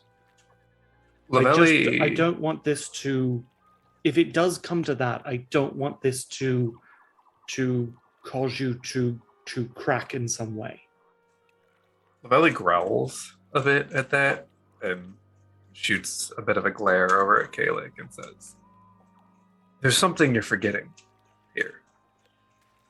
Arifis," and she glances over, they weren't raised as an adventurer lifestyle. They weren't treated that if the situation calls for it, or these shades of gray of you might have to kill. You may have forgotten because you've done it before, but death and life has a cost. You might not feel it, but others do. And not everyone can handle that cost. I think to suggest that I've forgotten that Arifis is not from an adventuring background after I've specifically mentioned it a couple times is a bit insulting to my intelligence, frankly. I think it was because V was away from the computer. Oh, yeah. No, it was because he just suggested that Arifis, a normal farmer, should get used to the idea of having to kill someone. But here's the thing. Arifis just gave the example of we were fighting snakes and we were threatened and it was us or them, we had to. Like we were just talking about that case. That's the kind of thing. All I'm saying is that that situation might not always be an animal. And I'm just saying that while you might see it as a choice of can they kill or can't they, it isn't for everyone. Some people just won't be able to take that last swing. And that's okay. If it comes down to saving one of your lives, and it comes down to the last swing, taking a life isn't easy. Scarlet, right, Mike? It's not. There's a lot to it, but it's a lot of pushing down for what's happened. And it's not like I've forgotten about the person that I did kill. It's still there. But it's okay if you don't want to, and we fully understand, because it's not a normal thing. It's really not. I'm very sure that Panache and I can square it away with ourselves if worse comes to worse and we are in a life-threatening situation. You two, even you, Chester, don't have to take on that burden. It's okay. But we're not trying to normalize violence and killing at all. We want to do the opposite because it's been so normalized for us in our past. At least I'm trying to come to terms with it in a sense. Not considering my family used to do and what my mother continues to. But that's neither here nor there. I think instead of directing so much hostility to Kalik about this, we need to come together, at least until we're out of this place. Kalik and I, and if Chester wants to consider ourselves an adventuring party, then we can. We can talk amongst ourselves and consider it that, but we can just be a traveling party for the rest of you. And once it's all over, we can go our separate ways. Scarlet, I like you. I do. Arifis, I already know you don't like me. You haven't really liked me from the start. I've already gotten those vibes. So I'm come to terms with that. But for now, we're not, like Kalik said, we're not going to kill anyone unless we are in extreme mortal peril with actual death coming upon us, because that could be a thing with the hag. There's a chance we could die. So, yeah. Lavelli lets out a small sigh. Her shoulders slump a bit. She just says, I understand, but this isn't fully something that can be fixed with words alone. Mostly, it'll just need time. All right. Give it time. And please stop being so mean to Kalik. Because you two are. And it makes me angry and flustered when you're mean to my best friend. When you don't really have to be. You could be more civil. Stella. Yes. Kaylee just trying to think right now of all of the places that we've been nearby. And there's a lot of people around just in general. Mm-hmm. It may just be something I, as a player, am not thinking of. Is there somewhere that Caleb could go to get some time on his own? Yeah, the area by the holding cells definitely seems to be mostly isolated. But other than that, there are a lot of people everywhere. Yeah, there's a lot of people. I think Kalik is going to politely excuse himself, but maybe a bit quietly, and he's going to head off in that direction. Okay. Lavelli would try to call out to him in a quiet voice right before he leaves. I don't think he's going to respond to that. Arthas just kind of like sighs a little bit. If you two are gonna try, then I'll try. But my goal in all of this is I just want to get back to my family safe, and I want to get back to my family without having lost my soul. I would love to get you back to your family because families do belong together, especially you with your kids. But acting like a dick to Kalik isn't gonna help. I mean, You mean what?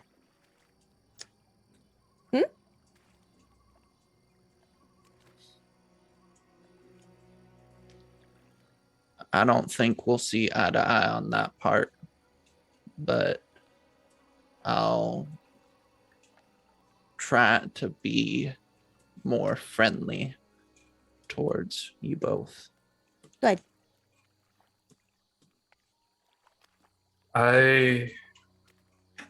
She lifts her head up and just takes a deep breath. I wanted to say this while he was here, but it's a little late for that.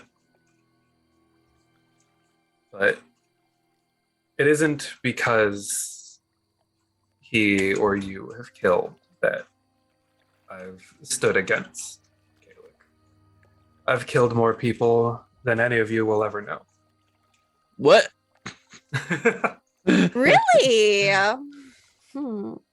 She shakes her head slowly. At a point in my life, I was a pirate. Really? Ricardo like sits down, crosses his legs. I live surrounded by some of the worst people you will ever see in your life. But they didn't all start that way. And sometimes I can see hints, ghosts, just the path that Kalik could go down that leads him toward those people I remember. Then you should treat him with more kindness than hostility. If you think that he's slowly showing signs, is maybe a hand outreached is better than a slap to the face.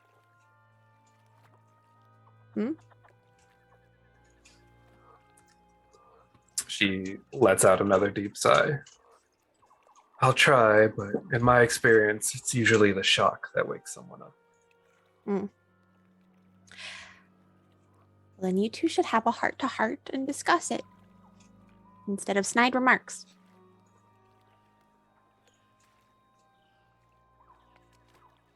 She'll glance back at the way Kalik went. I don't see that happening anytime soon. You can make it happen. Just takes one person to reach out because Kalik is more of an internal person. He's not gonna show you exactly what he's thinking and feeling. It's more of he takes his own time to process. I do think, all joking aside, you two should talk. A little, maybe a heart-to-heart. I really do think that you two would like each other if you gave him a chance. And not in the, enemies to lovers way, but the friends way. She shakes her head a little bit at the little interlude you put in.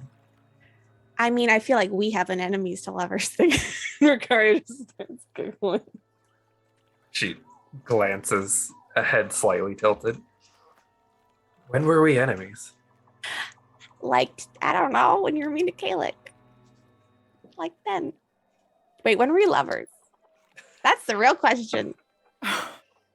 Well, for the journey implies we had to have started as enemies. We can't be the Well, I lovers. mean, we could be like friends to enemies to lovers, right? Are we This is on a the? long journey. Are we on? Is it a long journey? I think this starts a very long conversation that fades into a long rest. So everyone can take the benefits of a long rest. We 8 will hours talking enemies to lovers to friends to lovers Look, I again. started writing tell me that I'm fanfiction. wrong. That Ricaria wouldn't spend 8 hours talking about that. Ricaria would 100% talk about that. Lavelle is so- just confused the entire time. Okay, so 8 hours have passed, and a bullywug courtier would have come up and said, King Gullop has announced to me. Yes. Does anything happen with Kalik? Yeah, Did Kalik. Kalik want a scene? Only a very brief one, since it sounds like you guys are occupied and not coming over to like turn it into a conversation. But Kalik gets over to what is basically the most secluded place he can come up with in this very bustling environment. A shroud And of just- 12 shriekers. No, they're dead. Just back against the tower, slides down so he's seated in the mud. His knees like not right up at his chest, but in pretty close. From his bag, he pulls out Finley, who I don't know if has actually made an appearance yet, but it's a little glass bowl with a clockwork goldfish in it that he named Finley. And he just hugs Finley and starts crying. Oh, baby. At some point within the next 8 hours, I imagine Kalik returns to the party. I suspect Kalik, like with what he can do of the reflection from this water, like does the best to make sure he doesn't look like he's been crying. But yeah, he'll eventually find his way back. Being an elf, he only needs 4 hours to do his full rest. So like he can get back, still do his trance, kind of try and act like nothing happened. Well, he might notice. Ricaria's in the middle going, and they were party members. So a courtier does arrive and says, King Gullop has secured a water vessel for your party if it is your intention to head over to Bavlorna's hut. Of course, this is at your leisure, and here is the item in question. And he provides to you the book. Because I forgot to give it to you. Kind of need the quest item to do the quest. Who's taking the book? Yeah, who's taking the book? Well, not candy, it'll just get soaked. She You're reach right. out and then Kalik just like slowly lowers her hand. It's like, oh. Oh, yeah, that makes sense. Well, Chester. things on my Chester. person tend to explode. All right, the book goes into Um, Chester's inventory. You can add Bavlorna's Big Book of Bad Blood. It's not ominous. Sounds like a good read. And then the courtier leaves. So the boat is accessible to you at any time. And it's left just outside of the palace. What does the party want to do here? Ricaria looks at the boat, looks at the others, and says, Hey, do we want to like? I don't know. Is there any like? Is this the only path, or is there like anywhere else? Can like look around. You definitely see that there are clotheslines that come from the building that you're in. There was a clothesline close to where you came in at the very beginning. And they all are attached to this large building that's kind of obscured by fog. You're too far away to see the building itself. But you can see that there is definitely a landmass on the other side of the palace that is accessible by water. Chester, how are you at tightrope walking? I've done it enough times. Ricaria got so excited about I love this idea. think first What are- off, we should see what exactly it is we're delivering. Okay. I should be up for this. I don't know exactly what I'm signing up for, but Tightrope walking. well, but clothes why walking. am I tightrope walking? She shrugs. Oh, I don't. I'm not really someone from the circus, but isn't a tightrope tighter than this clothesline? And Arthas just kind of like pulls it just to show how much slack there is. Yeah, it goes like, Wiggle. Well, what if we like grab Um, some of it and then we like hold it real tight? You do get the sense that if you jam the pulley that's on your side, then it would lock in place. Thank you, DM, for supporting this decision. I mean, if you want to try it, go for it. what is Do you feel comfortable trying that, Dimple? I mean, do we have any other options, or is this the only option we have? Oh, we have plenty of options. We got a bow. Oh. I think. There's a boat. We were just given a boat. Yeah, I think Oh, they're just curious and. Oh, curiosity. Yes. Why don't we try the boat? Ah, that's no fun. Why don't you walk on a tightrope then? I could just fly. But why don't you walk? 'Cause I could just fly. Yeah, you could just fly, but you're asking Chester to do something. I mean, Didn't aren't you also Or if want you Chester walk to do by. it? Yeah, of course. I will try. I'm willing to try. I will do it. I mean, Every time you go near water, you end up in water. yes. Look, I So bet here's- you. All right. I won't. If I don't do this, someone else will, right? Yeah. No.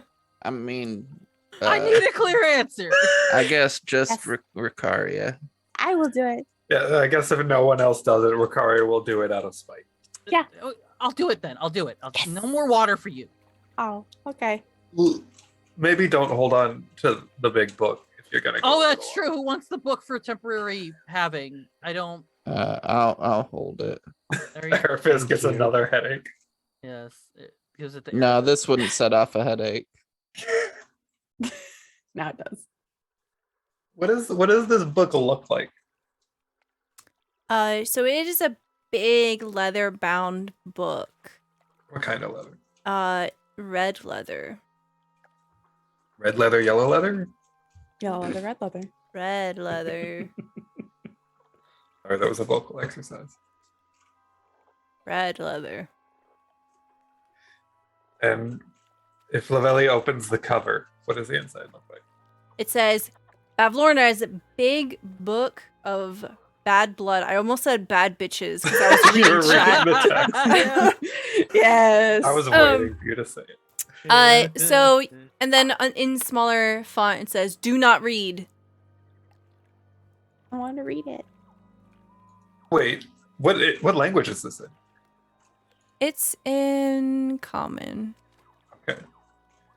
Well, that's surprising. I would have thought it would have been in the same language as everything else around here. Oh, Sylvan? Is that what they're speaking? Can you not? Oh. Do you want me to teach you Sylvan? We No. should probably fill No? her in on Sylvan. At least I feel the like that would basics. take longer than a week. Well, as we go, I can teach you words. She just stares blankly. All right. While you all are discussing this, because it has Do to be it, Chester. done. Do it. Yes. Because it has to be done, I guess. Look, I'm it'll gonna be go ahead. sneaky if you succeed. What am I doing, DM? What are Lavelli you will go- doing? I'm You walking tell the me what you're tightrope. doing. I'm walking the tightrope. You're What do I walking the roll? tightrope. Are you? Lavelli will go over Are and you gonna jam the jam? pulley on Okay, this you're side. gonna jam it. Thank you. Yeah. Oh yeah. With jam it, and then I'll walk it. You start the log rolling. I thought we had jammed it. I'm sorry. It's okay. All right.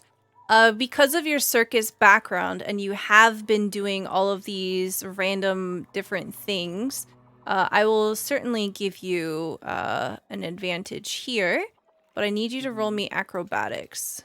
We believe in you. Which is, funny enough, not one of my special skills. Oh, it's actually what Lavelli's best at. Okay, so you roll a 10. So Chester, you begin to try to tightrope walk on this piece of rope. You have not made any kind of backup saving yourself from falling kind of thing. Harness? Yeah. Yeah. So, you yeah. start to walk on this rope and you slip. Roll me a dexterity saving throw. That was fast. Okay, 13. You manage to catch yourself. Everyone watches in suspense as Chester begins to go up this tightrope, slips, falls, catches himself. He dangles. Olivella, can you go get Chester? I can see why they don't use clotheslines for tight ropes. Oh no. Lavelli? You begin to slowly slide down towards the palace. Can we unlock it and like pull Chester back?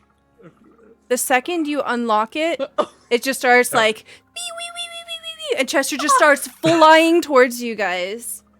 I'm gonna try to catch him. All right, roll me an athletics check. Oh, I'd love to. I will help in the spirit of cooperation. Okay, at That's an advantage. 8. Okay. Oh, I'll roll again. Yay! Thank you. Here comes a Oh, 3. maybe I should Yeah. roll. No, Nope. too bad. You're It's helping. me. 18. 18. Yeah. Okay. Hey, look, it's that one you added. So Ricaria, like your small frame, you're trying to catch Chester, and it's pretty obvious that Chester's just gonna fucking nail you, right? And then Airfist comes over and helps bolster, and the two of you, catch Chester. Oh. Ah, Good job. Wait, I'm not sarcastically. You Okay. did good. what good? The tightrope that he was walking on leads to the southwest, right? To this dark At space. To the center. Okay. To the building. Mm. All right. So, do we want to just try the boat this time? Yeah, Please. maybe. Did you just say please? Look, it didn't look that hard. You can fly. Yeah, Lavelle. Scarlet. I mean, it didn't look that hard. You should go try it then. Maybe I will. Maybe you should. I feel like I think Kaylik's just gonna go get in the boat and wait for everybody.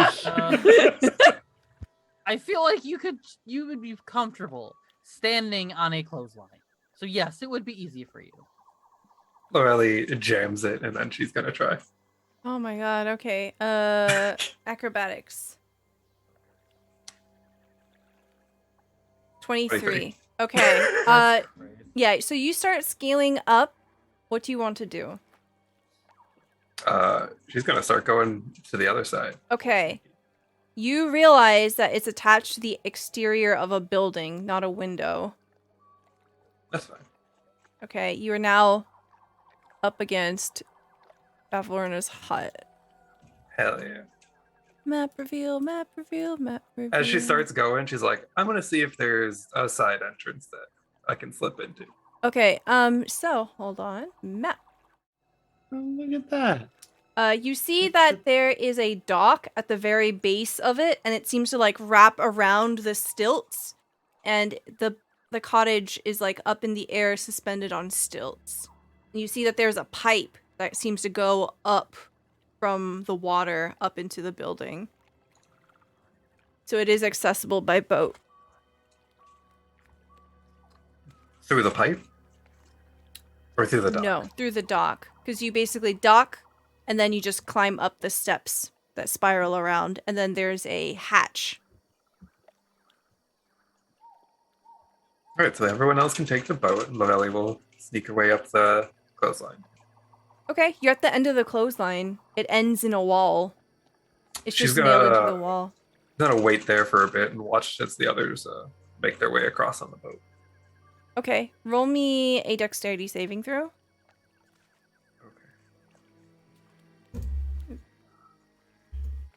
All right. Ooh, double twos. Okay. So everyone is getting into the boat. Is anyone not getting in the boat? Clapperclaw?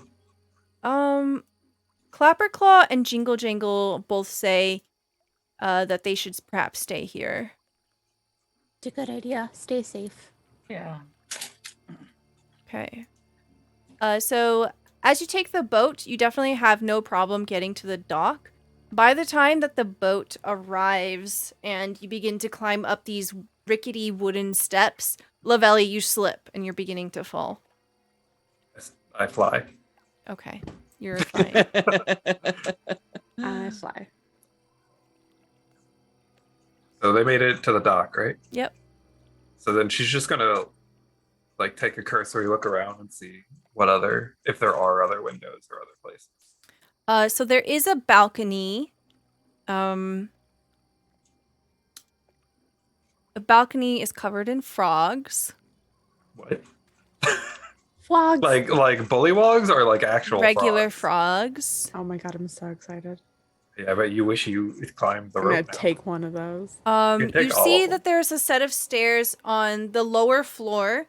You see that the building is 3 floors tall. You see that the lower floor has a set of like stairs that are exposed to the outside that go from the lower floor up into the upper floor. The door is closed there.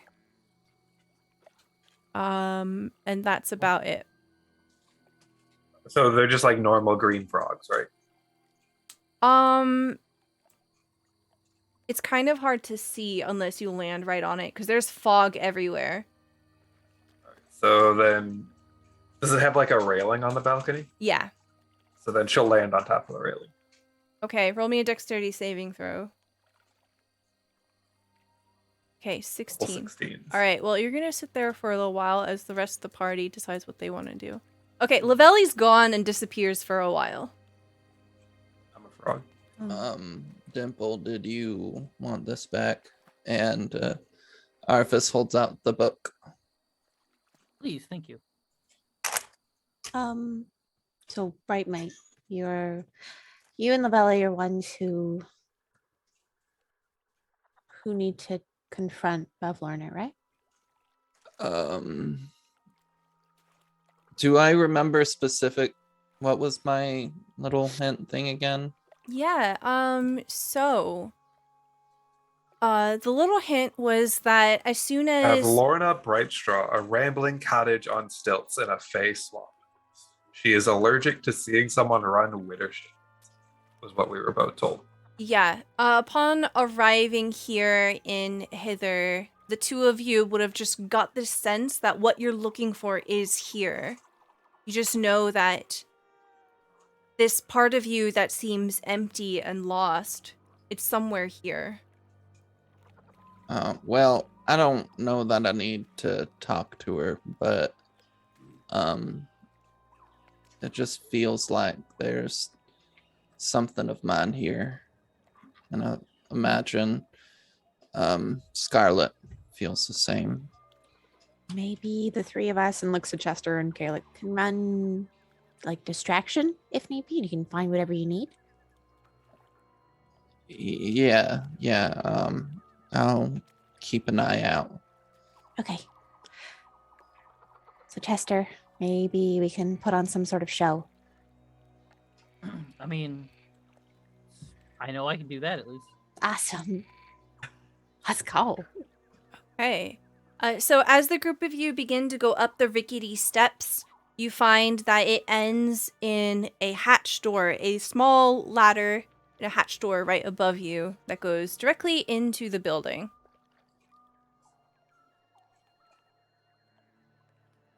Who wants to go first? What is the order that everyone's Wait. Yeah, are we on the stairs the way that we're Absolutely not. I would not be first. No, it I'll does. go first if no one else will. Imagine Mm. if you all are running so distraction. I shouldn't be first. Ricaria Yeah. would know. Ricaria would probably be the only one in the group that knows this. Kalik knocks on doors before opening them. Oh no!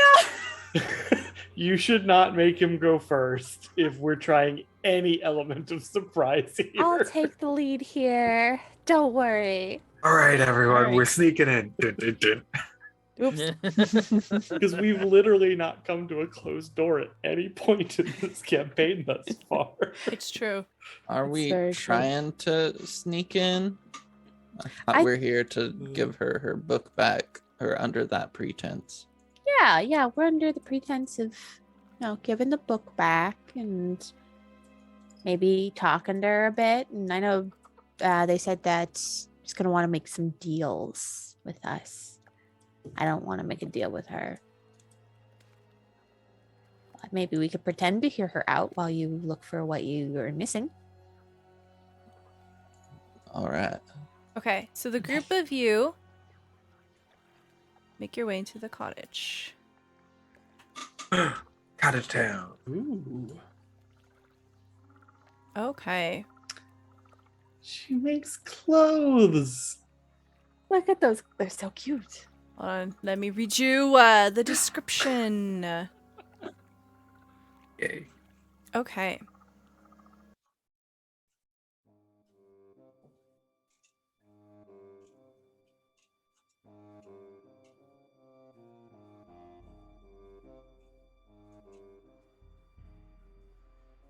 You find that this building is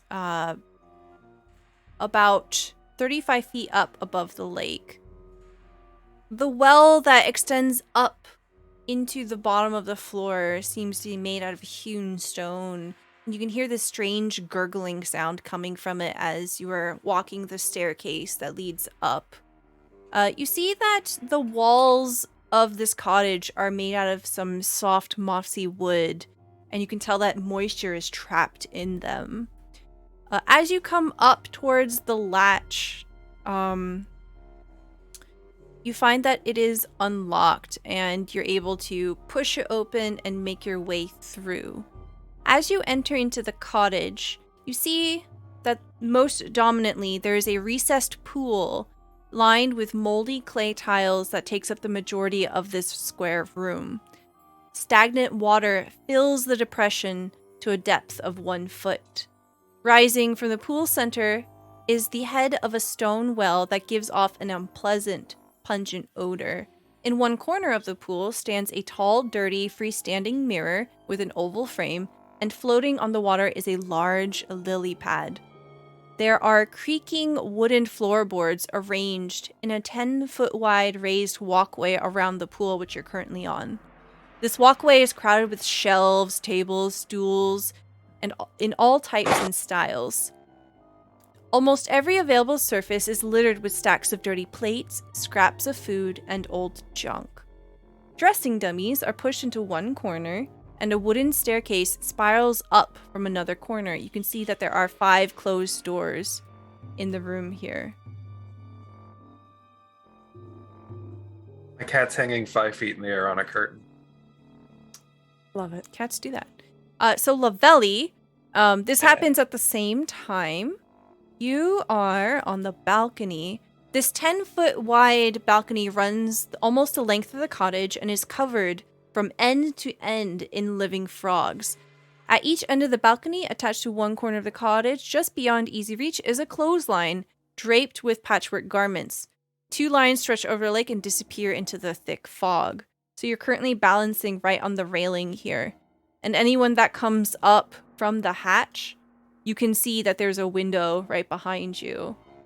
And you can easily spot Lavelli out there. I wave through the window. Kind of tap on the window. She waves with her hand that is not a wing. Chester will go up to the window. Does it look like the window can be opened?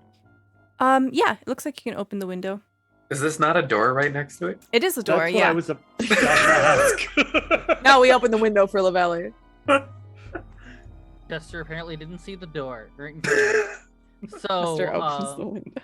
Chester, opens. Instead of opening the window, Chester will open the door and be like, "Would you like to come in? Would you like to come in, Lavelli?" And then you see a bunch of frogs. The frogs appear to be sleeping. Oh Should I wake one up and ask? no! It's just gonna like jump and like, flap inside. Okay. Closes the You door. don't walk, you fly in? Right. Okay, cool. Doesn't You want to step on the frogs. okay, you fly in, cool. So now you are all in this room. Huh? Why did my health go down by 10? Oh, these are you must not have updated your character sheet. You probably just updated your token. Okay, there we go. You injured yourself on frogs. No, like my maximum health went down by 10. Yeah. Okay, so y'all find this large square room, and there's a number of doors kind of dispersed throughout. If there's anything in particular that you want to investigate a little further, go ahead and move your token that way. Chester flies We over to the all clothes. just leave each other's spaces. Go check out this dirty mirror. Oh, look at this door. Okay, cool. So that door is not locked. Do you want to open it? Very gently. Okay. So you open the door, and you see that there's a cabinet inside. I think Ricario's curiosity, which is slightly rampant sometimes, she's gonna go in and she's gonna just ignoring that Calyx by a door, very gently open this dresser to peep inside. Okay, so you see a large cupboard standing alone here in a dark room. Fine scrollwork frames the cupboard's two doors, which are bridged by a circular panel of dark wood. The panel is inlaid with a silver hourglass sigil. So it looks like it's locked, and it has like a strange handle on it. It doesn't have a keyhole. Ricario's gonna touch the handle and try to pull it and turn it. Okay, roll me an investigation check. Ooh, I don't know if I'm good at that. This is how it explodes. That's a 9. Okay, It casts greater fireball. you can't figure it out. Jiggle, jiggle, jiggle. I found a dresser, and just backs out of the room and gently shuts the door. Okay. Kalik, do you open this door? It's not locked. So I think Kalik goes up to this door and has one of those his hand raises to knock, and he is trying to fight it, and there's this look on his face as he knocks on the door of I just hate myself. Because he's supposed to be stealthy, and he knows that this isn't it, and he can't help himself. And he just... I love that the rogue is cursed to knock on things. It's so good. Lavelli just looks at you like, what the fuck are you doing? Okay, Sorry. you knock on the door, there's no response. And he opens the door. Okay. You find that it is that staircase that I described earlier, where it's outside. There's a railing along the edge there, and it goes up. Roll me a perception check. Sure. I got one of those. Give me one of those. Give it. Nothing. Wow, that's a nat 1. Ooh. Ooh. That's a 3. You do have a nat 20. You think that staircase might go down? I have a specific use in mind for that nat 20, and I'm holding on to it. Okay. Is it flirting with Lavelli? It is not flirting with Lavelli. You'd make Ricario's life with Flirting with Erebus. Okay. What do you want to do here? I think Kalik will pull his head back in the cottage and say, "We have external stairs." Perfect. Oh yeah, I saw them from the outside. It goes up 3 floors. Oh. Well, now we can go up if we need to. Okay. Let's go. Since you come back inside, Chester, you come up to a door. Do you want to open it? It's Yeah. not locked. And do you knock? No. Okay. Chester. Oh, I was gonna say Chester will probably, as he's walking up to the door, kind of look and look at all these different like outfits, and sort of just memorize a little bit by the outfit. Okay, cool. So as you're looking at the outfits,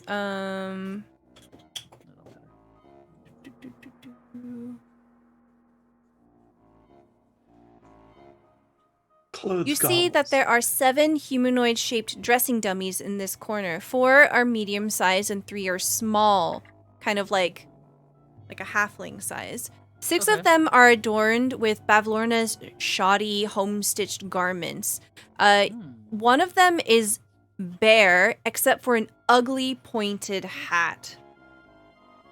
Dun, dun, dun. Take the hat. You keep talking about how you need a new hat. I didn't say I needed a new hat.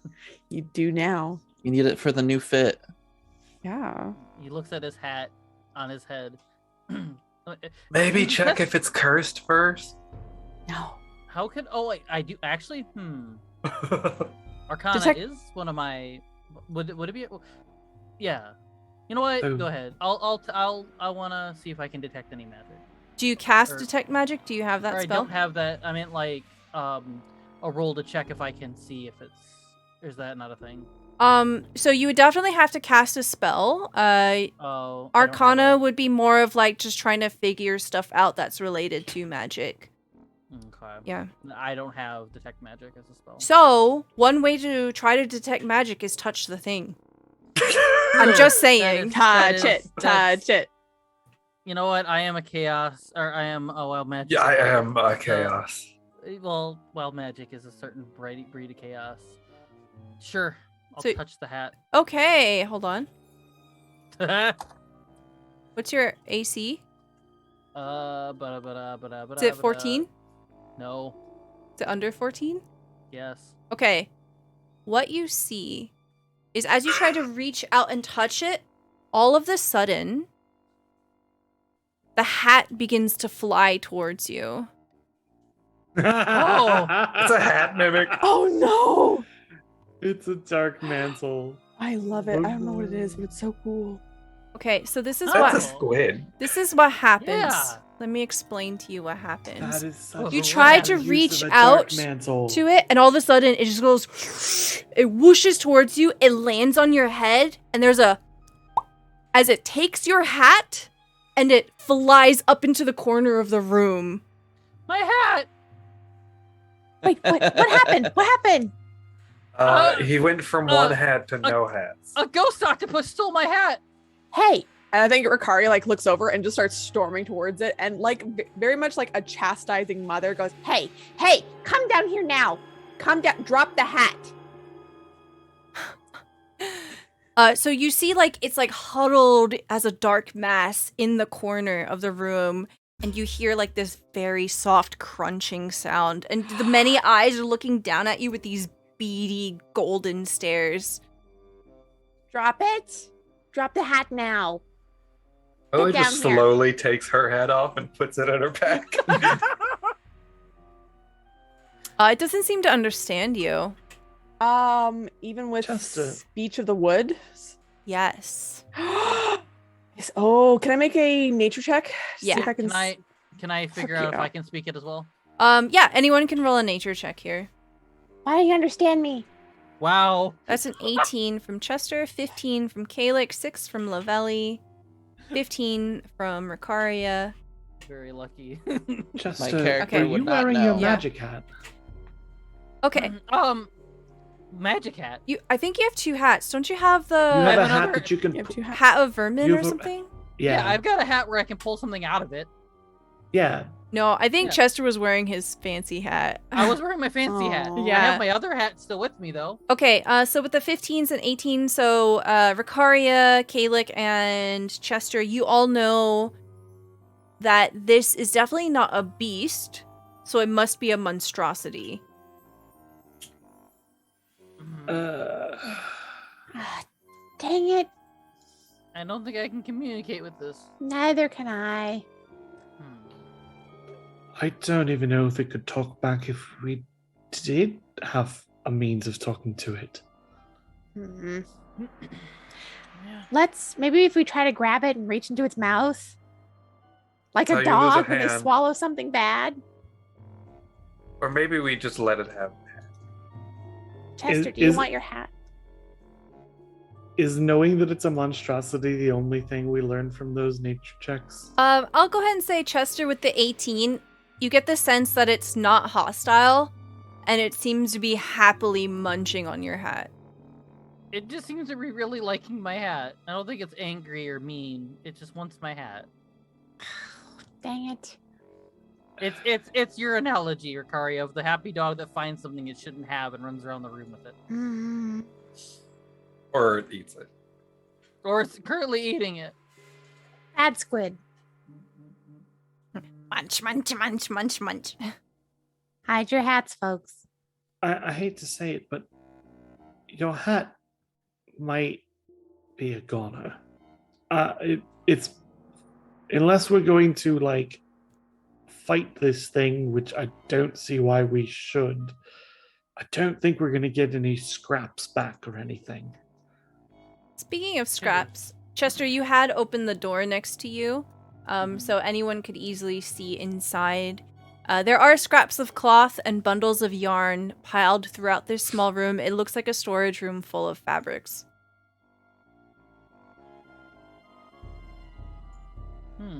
Okay. Could fashion Lot of your new fabric. hat. There does look like there are a few other items in there, but they're kind of tucked away. Maybe there's a new hat in there. So at least worth a look. Mm-hmm. Yeah. Let's look for hats.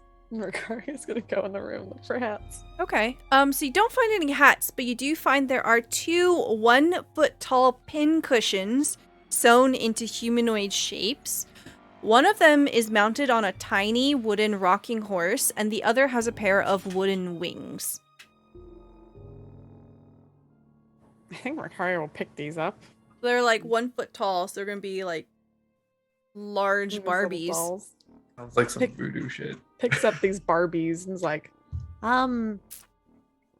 Anybody know what these are? Amelia's too far away to see. I'm Steve. I mean, they just look like pin cushions, albeit slightly creepy ones. Not some sort of voodoo, is it? Chester? Oh. Chester's mourning his hat. He's calling the hats next of kin. So as this conversation's going, Arifis, I see you're on the other side. Yeah. The door's not locked. You I open it? Okay. Reveal area. Okay. You open the door, and the first thing that hits you is this smell of death. A horse's head leers at you with glossy eyes, its lips drawn back from pointed yellow teeth. You see that its head is affixed to a large 8-limbed armature made of wicker and wire, situated so it faces the doorway when you enter. Near it is a wooden crate. Flies buzz around in this disordered room, landing occasionally on animal carcasses that lie strewn in small piles.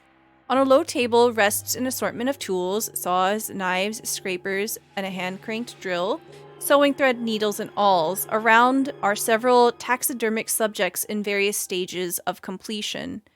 A shelf that looks on the verge of collapse leans against the wall between the 2 windows and bears the weight of dozens of stuffed horrors. Each one is an artless combination of 2 or more animals. Don't let Ricaria see that. Arifis, let me get a nature check from you. Okay.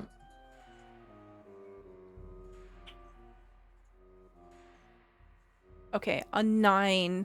I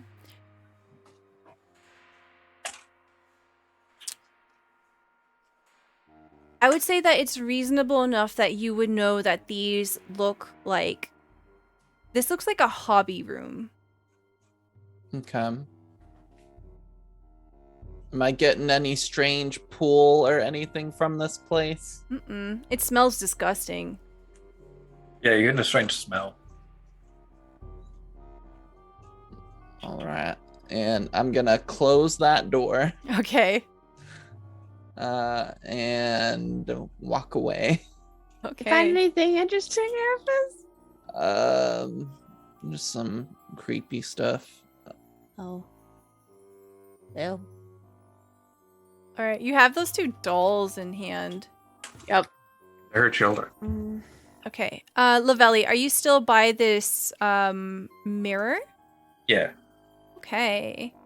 When you look at the mirror, you see that it is very dirty. It is more or less set up in the pool so that you can see it when the pool is full, but the pool is currently almost empty. You hear the strange gurgling sound coming from what looks like a well. It looks like it gets fed from the swamp. Does it look like one of those wells we saw all over the place before? A little, but not exactly. Oh. Does anyone have a good enough internal clock to know how long until the water rises again? The group of you have definitely been in this room for over 15 minutes. So it seems like the water levels around downfall are pretty consistent. They haven't really been rising and falling like the rest of Hither. Lavelli will try to wipe some of the dirt off the mirror. Okay. As you touch the mirror, roll me an Arcana check. I'm good at that. An 11. It wasn't the 2. With that 11, you can feel it gently vibrating underneath your hand as you wipe the dirt away, but nothing happens. Chester, Dimple, Candy, maybe one of you should come take a look at this. I'm getting an energy from it. What kind of energy? yeah. Vibrating? So one thing to keep in mind, since the water level is low, Lavelli, you can access this because you have wings, but everyone else are gonna have to, like, pyramid or something stack. Standing to the shoulders. Yeah. feeling. I wanted to ask. I don't know if Ricaria can infer this because I think I just realized something about these dolls. Does the one with wings kind of look like Lavelli? No, not at all. Okay. What you think it was gonna be me and Arfis? I still have that vibe. I think Ricaria like looks at these as like just very fascinated. Are you gonna put them in your inventory? Yeah, I'm taking them. Okay, I'm cool. taking them with me. These Just are in her case. children. She's like, maybe this is it. I don't know. Just Ricaria's a little bit concerned. But comes out and says, honestly, I'm not really that great when it comes to. Oh wait, no, I am actually pretty good with magic. But never mind. Sorry, I thought I wasn't. I'd say I'd hope you two are good. Chester, do you want to stand on my shoulders and look at it? If you're okay with that. Yeah. And Mercaria will hop in the water as per usual. There's a Okay. pool of water. Ricaria will get in it. So as you hop into the pool of water, anyone who's in it, it begins to tingle uncomfortably. It's not like acidic to the point where it does any damage, but there's something wrong with the water. Oh god, okay, Chester, hurry. Just look at it quick. I feel very uncomfortable. Roll me a nature check, anyone who gets in the water. Lily will get in to Wow. help steady the two of them. Oh my goodness. I'm That's a 9 from What does Ricaria. Ricaria know about nature? apparently nothing. Apparently That's so funny. nothing. A 7 from Lavelli. Chester with a 20. Chester, the water is behaving strangely here, and you look at the well. And as you begin to move towards the well and look in it, you see that something begins to wiggle out. You hear a I think something is moving in that well. What? And Oh the group of you see this gelatinous cylinder come warbling out of the well, and it just kind of looms over the group of you. And that is where we're going to end our session for today. Oh, golly. Man. No. Quick flirt with it. The end. Hi, you look very jealous today. All right. Thank you so much, everyone, for being here. Really appreciate it. We're going to go around and tell you who we are, where you can find us, and what our favorite part of today's episode was.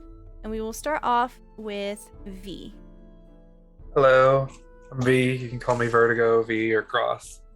I hang out on Twitch playing whatever I feel like at the time. Currently, I've been doing a mix of different Pokemon or Pokemon-style games. You can find me over at twitch.tv/VertigoCross. Mondays, I'm hanging out with my best friend Stella, playing saucy games with saucy people. And Wednesdays, I'm here doing the same thing. Yeah. What was your favorite part? I liked summoning 12 shriekers in the middle of the courtyard. I wish I could tell you what I rolled for the other bean, but I'm gonna save that. How many beans do you have left? 4? I got 4, and she's not gonna be able to tell the difference. So, I don't know. No, I'm gonna roll a pull. 1d4, and if it's a 4, it's gonna be that bean. I'm saving that number. Pyramid. Yeah, you just better hope I don't find any dirt in this place. Just use Druidcraft. Like, this would be a good place for a distraction. Concern rising. All right, thank you so much. Next, we have Zombie. Okay, I wasn't prepared. Hello, I'm Jacob. I'm Zombie IMZ. I am whatever those names they'd call me. I am the lore keeper and Captain Z of the Good Ship Clip. I probably do too many clips, but that's up to your own discretion. You can catch me on Twitter at ZombieFighter89. That is currently where I have one of my most active social media, other than Discord. Still is Discord. I'm pretty active in. But outside of that, that's where you'll kind of find me. My DMs are open at the moment for that, and I have a little card that was made by Lady May, trying to do video editing, audio editing, all that stuff, clipping your streams if that's something that you're interested in. We can talk prices and such. I think I do a pretty decent job. I haven't heard anyone complain about it yet. But yeah, and then you can find me sometimes on Twitch, either doing clipping streams or playing Kirby, which I'll be jumping into hopefully again soon.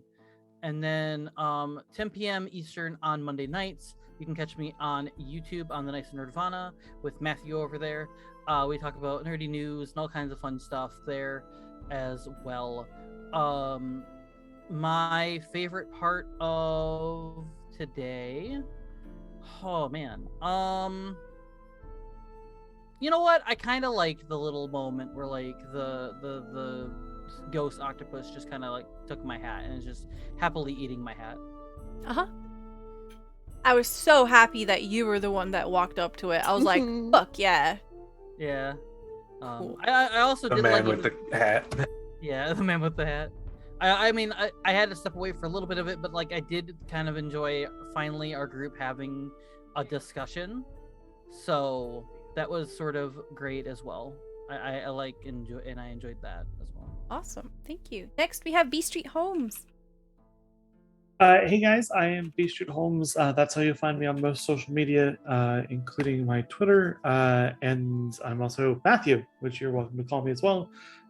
As Jacob mentioned, I do a Monday night news show with him about all things nerdy, video games, comic books, science and tech news, TV and movie. We talk about it all. It's a whole lot of fun. I hope you guys can join us. If you check into Stella's Discord, Jacob is always very good about sharing a link for that on Monday nights, so you can be sure to definitely remember. My favorite part was gonna be Stella's goblin voice because it was really, really good. And then that dark mantle was so awesome. Because I DM a game as well, and we just had the players fight some dark mantles. Classically, dark mantles pretend to be stalagmites hanging from the ceiling, and this was so like I realized that this is a module, and you I didn't come add up it, with but- that. No. But it was such a clever use of a dark mantle. I fucking love it. There are a lot of those moments in the Witchlight game. Like, that is just one of many that I've discovered so far. This game is very, very clever. There's a lot of dark mantles in this game. Is what you're So saying? many. Yeah, we could have Watch your lost our hats. hat like Watch your 12 hats. times. Watch your hats. If someone starts to sell a hat box, you better invest in that. Invest your beans. Yeah. Yeah. Excellent. Thank you. Next, we have Emma. Hi, it's me, Emma, also known as Emma Panada. You can find me on Twitch and Twitter at Emma Panada. On Twitch, we run various TTRPG games, which on Tuesdays we have Curse of Strahd run by Matihi, and it's super fun and you should check it out. And on Twitter, I shitpost and troll my friends. Excellent. I'm also writing a TTRPG called All the Witches. If you want to know more, you can go to twitter.com/allthewitches_, and you can stay tuned for updates and see all the various art and things that's getting done for it. And it's pretty cool. And I'll be announcing the Kickstarter date soon-ish, next couple months. Who knows? We'll see. Cool. Did you have a favorite part? My favorite part was our conversation about the team dynamic and kind of hashing out some rough emotions between everybody, and coming to a loose consensus, but also the fact that Kalik is still taking it really hard. I thought just kind of having that moment where he was off on his own and still clearly kind of like struggling with the conflict and people not liking him ? I mean, I don't mean to cut into your favorite No, moment here. Go for it. So we of course have 2 weeks in between games, so we get a chance to really think about like where our character is. And I realized Kalik is under so many different kinds of stress, and like, yeah, people not liking him and having this like internal conflict in the group is part of that. But there's such a long list of reasons that he's like really kind of breaking right now. I like that we got to see Finley. That was cute. Yes. Yeah. Yeah. Awesome. Thank you so much. Next, we have Maddie Matihi. Hello, everyone. I'm Matihi, aka Maddie Matihi, or Peppa, whatever. Lots of names. You can find me over on Twitter, posting random stuff occasionally, mostly right now about our flag means death because I am obsessed. So good. But they gotta renew it. Anyway, you can also find me rarely on Twitch. Hopefully starting up soon again. Gonna be running a drop-in campaign called Jimothy and Friends, where you play children LARPing adventurers. It was a great time. I'm also in the summer going to be casting and eventually running a game called What We Do in the Shallows, which is going to be a pirate adventure. So stay tuned for that. If you want to follow me on Twitter, I'll be posting about that soon for little casting call things. And it'll just be a really good time. Also, I'm going to be over on Todd Moonbounce's channel on Monday. We're playing Mothership. It's going to be a little one shot there. It's going to be fun. I'm playing a big, strong teamster named Emmy, who have definitely not played in other games before. Not at all. I have a big thing for buff ladies. But other than that, tonight my favorite part, I think Emma took mine. I really love the conversation. I'm finally getting to kind of like talk things out. I especially loved and was very, very sad with Kalik going off on his own and crying, and holding his little fish. But I also really enjoyed the conversation afterwards with Rick and Lavelli regarding enemies to lovers. That was fun. It was a good time. Yeah. Awesome. Thank you so much. I'm Stella Luna. Thank you so much for being here, everyone. If you're new here, please consider giving us a follow. That's a free way that you can support the channel and also get notifications for whenever we go live. This game will be back not next Wednesday, but the Wednesday after at 8 p.m. Eastern Time. And the only thing I really want to shout out is this Friday at 9 p.m. we will be having our one-shot of Monster of the Week. Our Game Master, our Keeper, will be Bonus Stage Rob, and I will be joined with an all-star cast where we are going to essentially be National Park Rangers that work for the agency, and we are going to go investigate some monstrous shenanigans that are happening. I'm going to be playing what is essentially a mafia princess that only just recently discovered that there is a monstrous world out there. So it's pretty fun. That sounds wonderful. Yes. You're gonna do a Brooklyn accent, right? I actually haven't decided on my character voice, but the funny part is that Drac is in that game, and Drac's character is absolutely in love with my character, and my character is like very cold and distant. And it's going to be really fun to play out that dynamic. Yeah, I mean, So fun. just from the certain cast members that I know, there's Rob as the head of the table, or what did you call? What is he in the game? Keeper. Okay, keeper. Sorry, I'm trying to remember all these names. He's the keeper. We have Wally. We have Drac, and we have you as well. And then Big Sid. Yeah. So there's like, I never in my life kind of thought I would see like Drac, Wally, and Rob at the same table, and I'm super excited.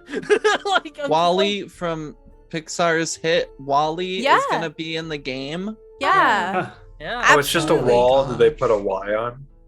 No, it's Wall-E. Wally. Yeah, Y's can make an E sound. It's like Heelys, but except it's walls. All You right, just put, on that roller note, skates on a brick wall. thank you so much, everyone, for being here. Have a wonderful rest of favorite your moment. night. Goodbye, everybody. Bye-bye.